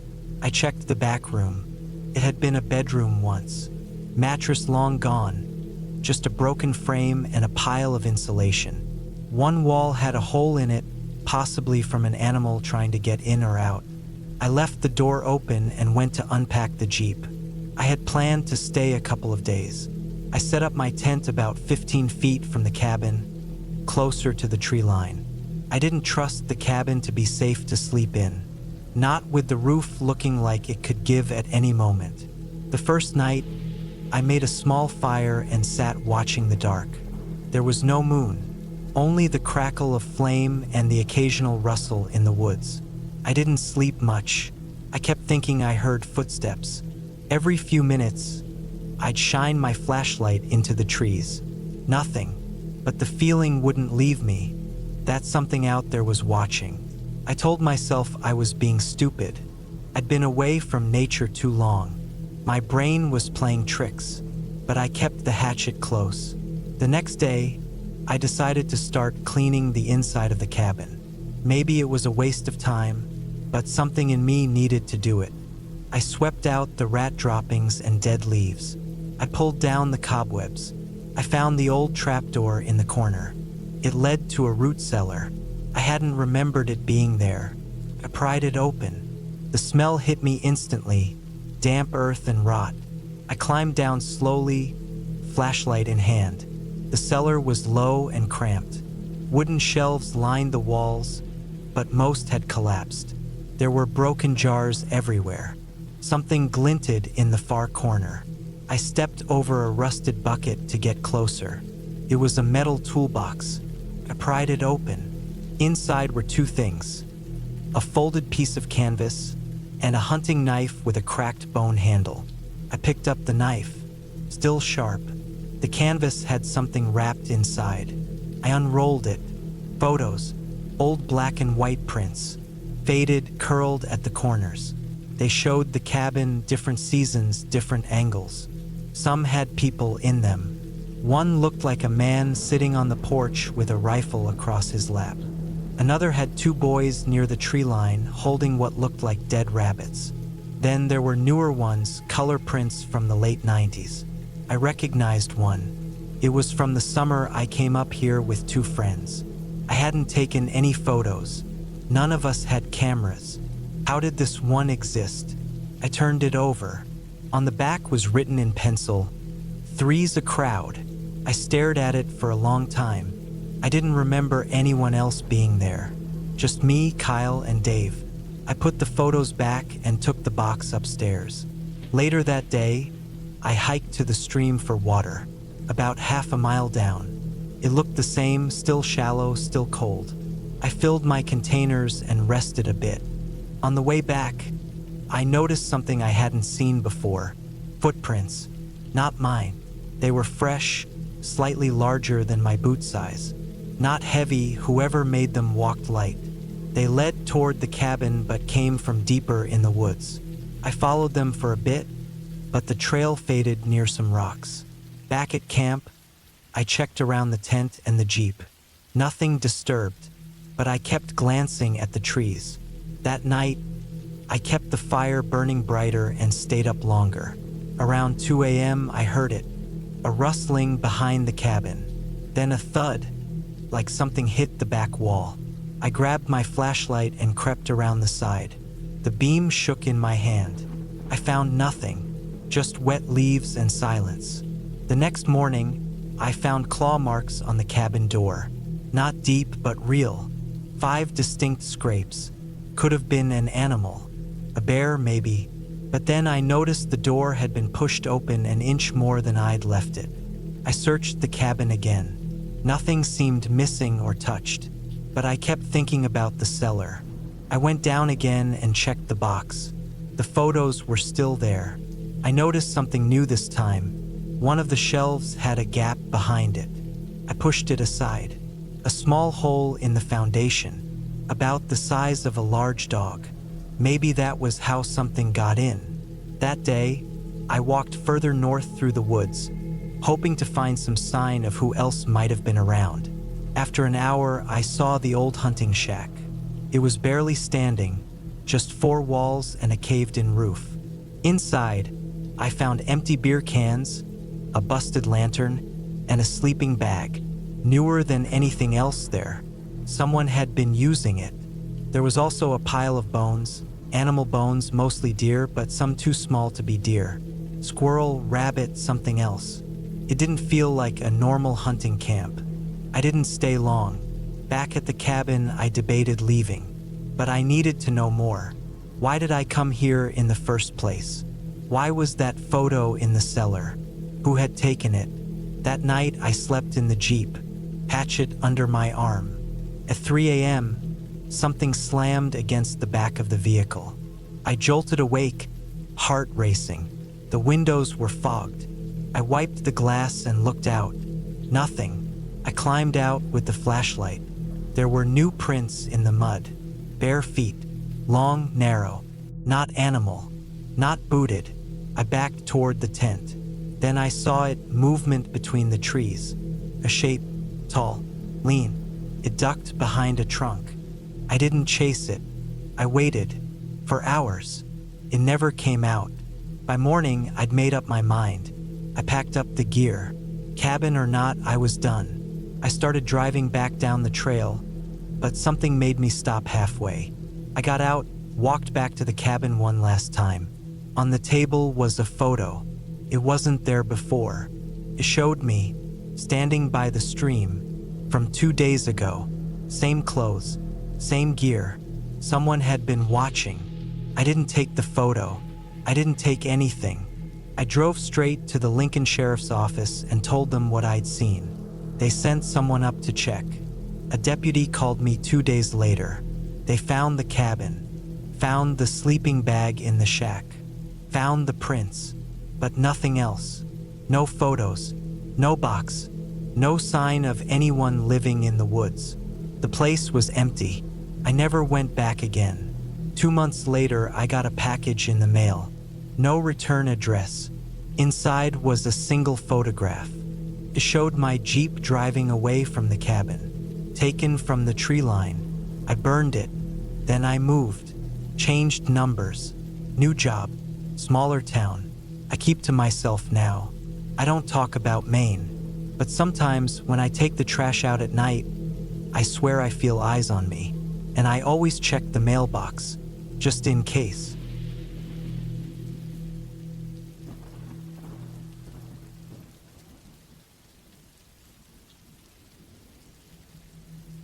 It was a cool, overcast afternoon when I arrived at the cabin. I hadn't been back to this part of the woods in years.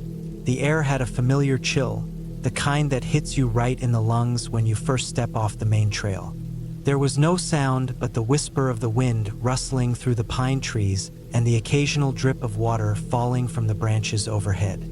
I'd always been a fan of this kind of isolation, the kind that makes you feel far from anyone, far from the chaos of the world. The cabin itself was tucked in a small clearing, about 15 miles outside of town, the same place I'd spent weekends hunting with my dad when I was younger. I was 29 now, and the memories had started to fade. But there was something about this place that brought everything back.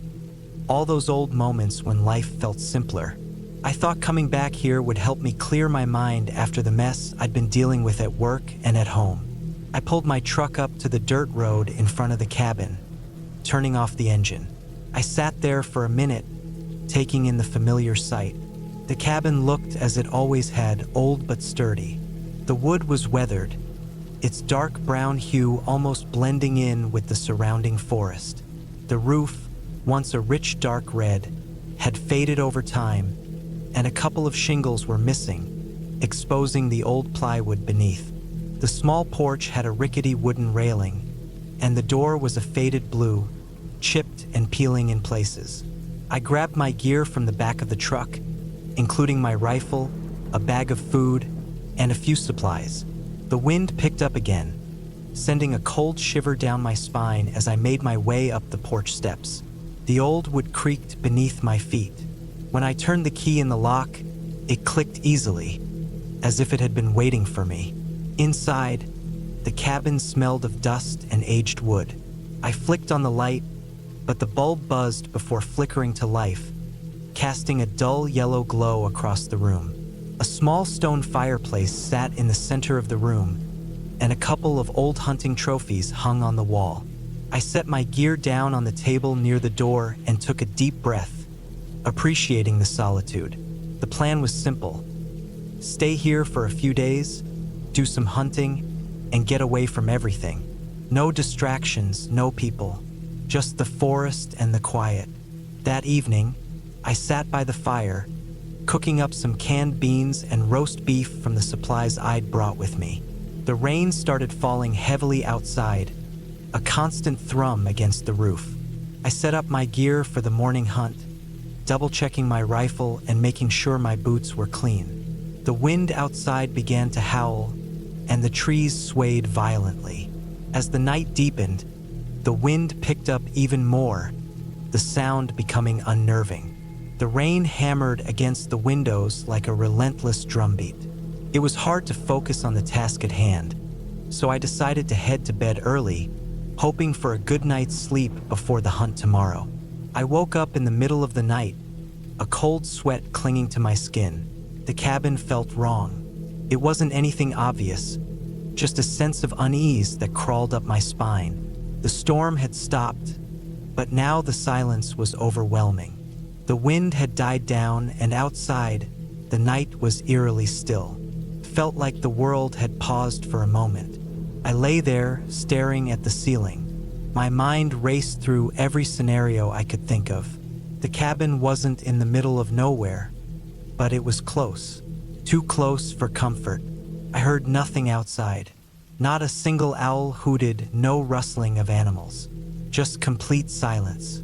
I tried to convince myself that it was just my nerves. I hadn't been out here alone in a long time. I reached for my rifle, which was resting beside my bed. I always kept it close when I was hunting, even if I was just lying around in the cabin. There was something about the woods at night, something that always put me on edge. I told myself I was being stupid, that I just needed to get some rest. Then I heard it, a faint scratching sound.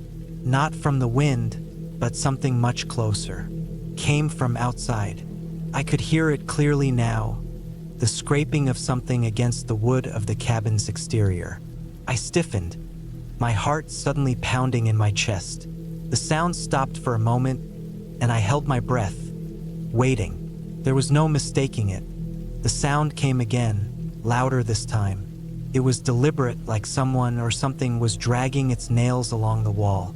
I got out of bed, moving silently across the cabin to the window. The cabin wasn't large, and I could see out the small, fogged-up window on the door. I didn't see anything at first, just the dark shapes of trees swaying in the breeze. My hands were shaking as I gripped the edge of the window. Then I saw it, a figure standing just beyond the tree line. First, I couldn't make out any details. The figure was tall, its body obscured by the shadows, but I could see the outline of a head, large and disproportionate, like it was peering out from behind the trees. It was completely still, staring in my direction. My heart skipped a beat, and I felt a sickening lurch in my stomach. I ducked away from the window and moved back, my mind racing. Could it have been a person? Or was it some kind of animal? The outline looked too human to be an animal, but it was wrong in some way I couldn't quite describe. I didn't want to go out there. My instincts told me to stay inside, to lock the doors and wait for morning. But something about the figure, something in the way it stood, made me feel like I needed to act. I grabbed my rifle, my hands trembling as I checked the safety. With my heart hammering, I opened the door just a crack. The rain had started again, soft at first, but quickly building to a downpour. I stepped outside, careful not to make a sound, my eyes darting through the dark. There was no sign of the figure. The ground was wet, the air thick with mist, but nothing moved in the clearing. I strained my ears, listening for any sound, any sign that I wasn't alone. Then I heard it, a soft crack of a twig breaking behind me. I spun around, rifle raised, but there was nothing. The cabin loomed behind me, its dim lights flickering through the windows. My breathing was heavy, but all I could hear was the rain. The feeling of being watched hit me again, stronger this time. I felt it deep in my bones, like something or someone was waiting for me to make a mistake. The hairs on the back of my neck stood on end. I quickly made my way back to the cabin, locking the door behind me. I leaned against the wooden frame, trying to calm myself, but the feeling of unease wouldn't leave. I knew something was out there, something that wasn't right. For the rest of the night, I didn't sleep. I sat by the fire, my rifle close by, eyes flicking to every noise, every shadow that shifted in the corners of my vision. The wind howled outside, but I felt no comfort in its familiar sound. The silence, when it came, was worse than the storm. The next morning, I didn't go hunting. I couldn't shake the feeling that something was out there, watching the cabin, waiting. I packed up my gear and left early, not even bothering to finish the coffee I'd started. I didn't want to stay another minute in that place, and as I drove away, I kept glancing in my rearview mirror. The cabin slowly disappeared from view, but the unease didn't leave. I could still feel the presence, lingering just beyond the edge of the trees. As I left the forest behind and the road stretched out before me, I told myself I'd never come back. Not to that cabin, not to that place. And in a way, I was grateful for the experience. Because sometimes the things we think are simple, the places we think we know, can turn on us in ways we never expect.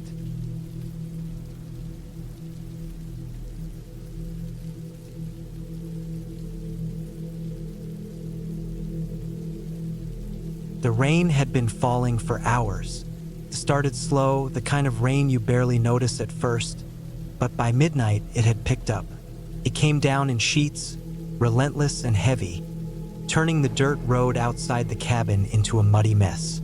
I glanced out the window, watching the trees sway in the storm's grip. There was something unnerving about being alone in this cabin, especially with the storm raging outside.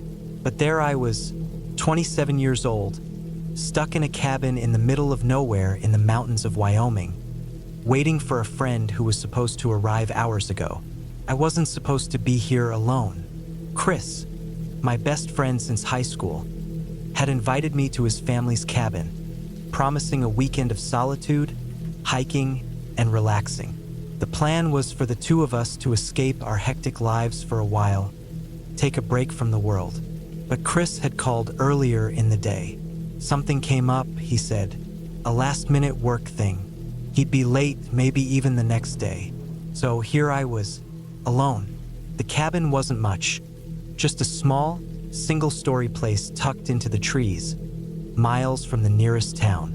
The wooden beams in the ceiling creaked with the wind, and the fire crackling in the hearth barely did anything to take the chill off. I had brought a book, something to keep me occupied until Chris arrived, but my mind kept wandering. It wasn't the rain or the isolation that bothered me. It was the thought that something wasn't quite right. There was an odd feeling in the air tonight, a sort of unease that had settled over me since I arrived earlier in the afternoon. The cabin was old, and despite its charm, there was something unsettling about it. The floorboards were worn, the windows fogged from the humidity, and the air smelled like old wood and pine. The fact that I had to drive up a narrow, winding road just to get here made me realize how isolated it was, how little help I could expect in an emergency. I had been in cabins before, growing up in rural Colorado, but this one felt different. It wasn't just the storm outside. There was an odd silence to it. No animals, no birds, no sounds of the wind whistling through the trees. Just the steady pounding of rain and the occasional crack of thunder. I took a sip from the cup of coffee sitting beside me and tried to focus on the book, but it wasn't working. My eyes kept drifting to the window, where the rain lashed against the glass like the claws of some unseen creature trying to get in. Then, a knock at the door. My heart skipped a beat, and for a moment, I was paralyzed. Who could that be? Chris wasn't supposed to be here yet. I checked my phone, but there was no message from him. The knock came again, harder this time, and I jumped up from the couch, my pulse quickening. I tried to tell myself it was just the wind, but the knock came again, louder this time and more urgent. I grabbed the flashlight from the table and walked cautiously toward the door. I had half a mind to look through the peephole, but I didn't. The storm outside was so fierce, I couldn't see a thing beyond the porch.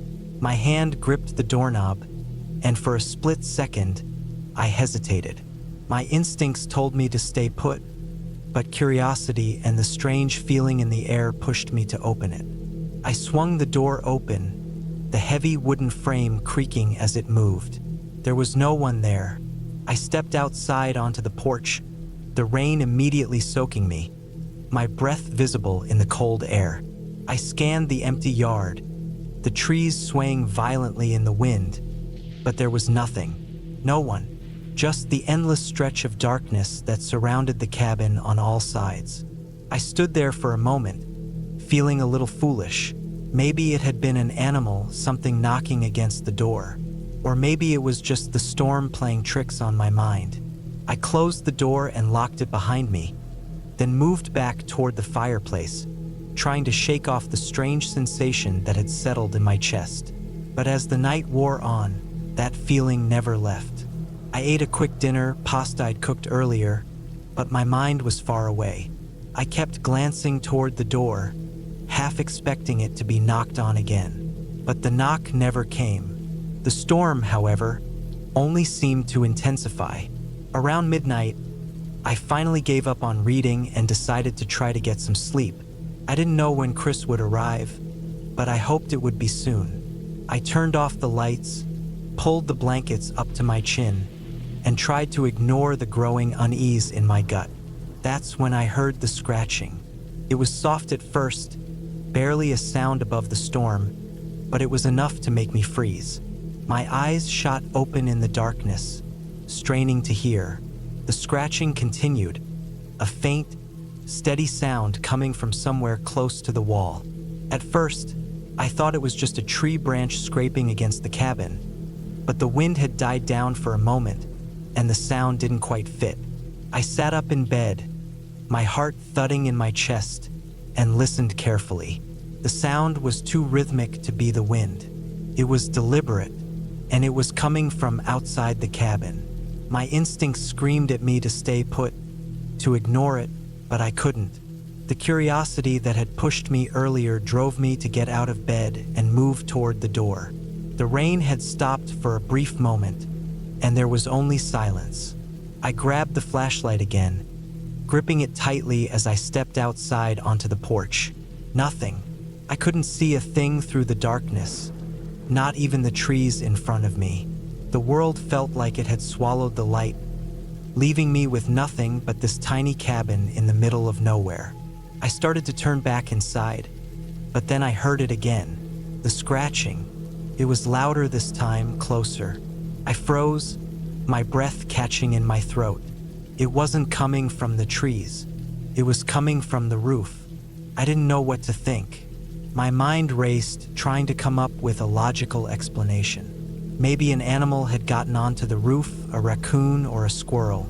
But that didn't explain why it sounded so deliberate, so persistent. I decided to take a look. Grabbing the ladder that was leaning against the side of the cabin, I set it up and slowly began to climb. The rain had returned, pouring down in sheets, soaking me in seconds, but I pushed forward. I reached the roof and shone the flashlight around, my hands trembling from the cold and fear. Nothing. I moved the beam of light across the surface, looking for any sign of movement. The shingles were wet, the rainwater pooling in small pockets, but there was nothing unusual. Just the dark, wet roof stretching out in all directions. I was about to turn back when I saw it, a dark shape moving in the corner of my vision. I swung the flashlight toward it, my heart racing. The beam of light illuminated a figure, crouching low to the ground on the roof. It wasn't an animal. It was a person, a man. I barely had time to react before he moved. He was fast, too fast for someone on a wet roof. He scrambled over the edge, disappearing into the dark night below. My mind was in a frenzy. I didn't know what to do. I was shaking, frozen in place, and for a moment, all I could hear was the pounding of my heart in my ears. I scrambled down the ladder, slipping on the wet rungs, and ran inside, locking the door behind me. I collapsed against the wall, gasping for breath, trying to make sense of what had just happened. I looked around the cabin, every shadow suddenly a threat, every creak of the floorboards sending my nerves into overdrive. I wasn't alone. And whoever had been on the roof wasn't just looking for shelter. They were watching me. I spent the rest of the night in the cabin, lights on, locked doors, and the sound of rain pounding against the roof. I didn't dare fall asleep. Every time I closed my eyes, I saw that figure on the roof, crouching, waiting. The next morning, the rain had stopped. The sky was overcast, but it was quiet, too quiet. I decided to leave. I didn't want to stick around any longer. I packed up my things and made my way down the muddy road. But as I drove away, I couldn't shake the feeling that someone was watching me. I don't know who that person was or why they were there, but I never went back to that cabin again. The memory of that night, the scratching, the figure on the roof, has haunted me ever since. And I'll never forget the feeling of knowing that, in that moment, I wasn't alone.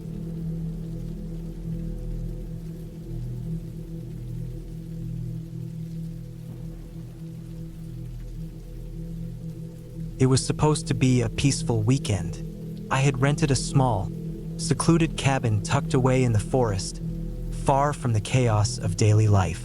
My goal was to disconnect for a while, spend some time by myself and find some quiet.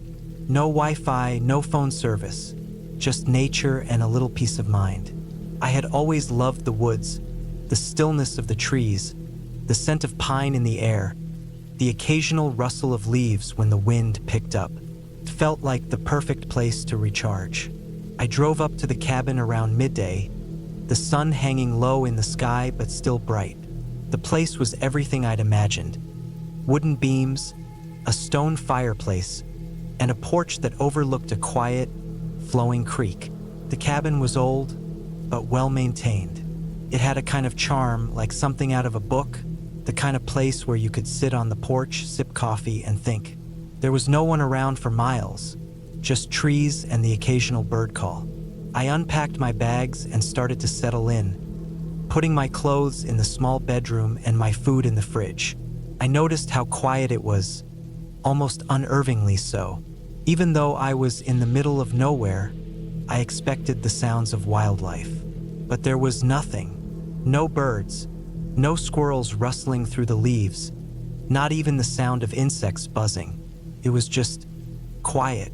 As night started to fall, I sat by the fireplace and tried to shake off the feeling that something was off. I figured it was just my mind playing tricks on me. I wasn't used to being alone in such a remote place. But as the fire crackled, I started to feel more comfortable. The evening passed without incident. I made dinner, ate, and read a book by the fire.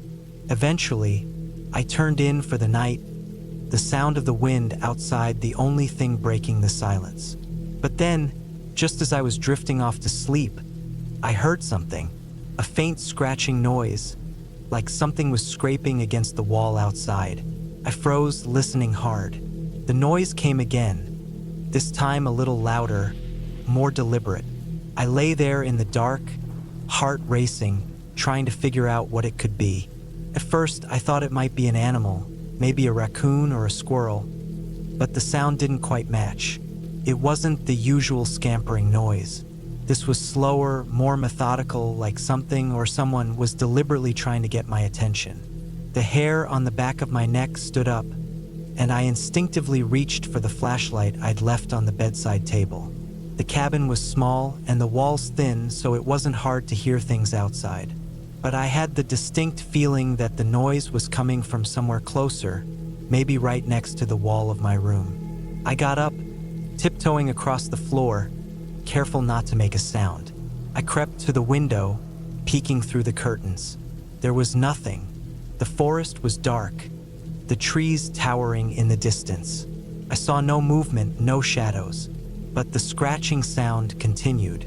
It was coming from the back of the cabin now, by the small storage shed that stood in the shadow of the trees. I hesitated, wondering if I should go out and investigate, but the thought of stepping into the dark night by myself made my stomach turn. Instead, I decided to call it a night, telling myself that it was just an animal. I laid back in bed, but sleep didn't come easily. Every creak of the house, every gust of wind, made my mind race. I kept thinking about the noise, wondering what it had been. Eventually, exhaustion overtook me, and I drifted off, albeit fitfully. The next morning, I woke up to find the cabin bathed in the soft light of dawn. I felt a little better, but something still nagged at me. I made coffee, sat on the porch, and tried to shake off the weird feeling that had settled in my chest. But as the day wore on, things only got stranger. The sound from the night before seemed to have intensified, now more frequent and persistent. Every time I stepped outside, I thought I saw something moving at the edge of the woods, a figure darting just out of my line of sight. But when I blinked, it was gone. I couldn't be sure, but it felt like someone or something was watching me. Around noon, I decided to explore the surrounding woods. Maybe getting out of the cabin would calm my nerves. I grabbed a small backpack, packed some water, and set off toward a trail that I had noticed when I first arrived. The trees closed in around me, the air thick with the scent of pine and damp earth. It was peaceful, almost idyllic, but there was still an undercurrent of unease that I couldn't shake. I hiked for a couple of hours, finding nothing out of the ordinary, but the quiet was still unsettling. Every step I took seemed louder than it should be, and the silence between the bird calls felt too heavy. When I made my way back to the cabin, I couldn't help but feel like I wasn't alone. That night, the strange events took a darker turn. I was sitting by the fire again when I heard a faint thud from outside. It sounded like something heavy had fallen, maybe a branch or a log. I got up, the uneasy feeling settling back in. I grabbed the flashlight, my hand shaking slightly, and stepped onto the porch. The light swept across the ground, catching on something just outside the reach of the trees. It was a figure, tall, slender, with a dark silhouette against the night sky. I froze, my heart racing. For a moment, I didn't move. The figure didn't seem to be moving either. I shone the light directly at it, but the moment I did, it vanished, like a shadow slipping between the trees. I ran back inside, locking the door behind me, my mind racing. I couldn't explain what I had seen, and that scared me more than anything. There was no way it could have been an animal, and it didn't look like anyone I knew. It felt wrong, like a presence I wasn't supposed to be aware of. I stayed up for the rest of the night, the fire crackling in the hearth, my eyes flicking toward the window every few seconds. I couldn't bring myself to sleep. I kept telling myself it was just my mind playing tricks on me, that I was imagining things because I was so far from civilization. But the fear gnawed at me, and it didn't let go. The next morning, I found something that made my blood run cold. Outside the cabin, near the back door, were fresh footprints, deep impressions in the soft earth, leading toward the shed. There was no mistaking it. Someone had been here. I didn't know who or why, but the evidence was undeniable. I considered leaving. The fear was overwhelming, and the idea of spending another night in that cabin felt impossible. But something kept me there, a mixture of stubbornness and curiosity. I had to know who or what was out there. That afternoon, I went to the sheriff's office in the nearby town, a small, dusty place where everyone seemed to know everyone else. I told them about the strange noises, the figure I had seen, and the footprints. The deputy who listened to me gave me a skeptical look. "It's probably just some local," he said. "People wander out here from time to time. Not many, but it happens." His words didn't comfort me. If anything, they only made me feel more exposed, more vulnerable. I left the office feeling no better than when I'd walked in. I decided I would spend one more night at the cabin, but I'd be ready. I had a rifle in the car just in case. When I returned to the cabin, it was almost dark again. I prepared for the worst, loading the rifle and setting it by the door. But as the night wore on, the feeling of being watched only grew stronger. Every creak of the house, every rustle of the wind, felt like a warning. Around midnight, I heard something new.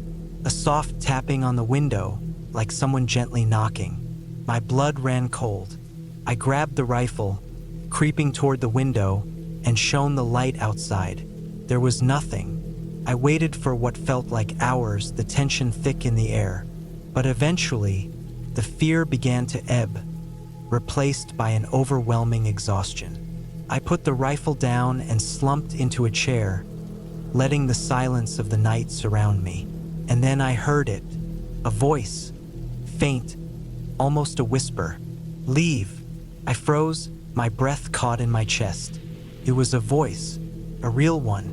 I ran out of the cabin without a second thought, adrenaline pumping through me. I didn't stop until I reached the road, where I flagged down the first car that came by. I never went back to that cabin. I don't know who or what was out there, but I do know one thing for sure. It was real and it was watching me. I don't know why I was targeted or what would have happened if I had stayed. But that place, it's better left untouched.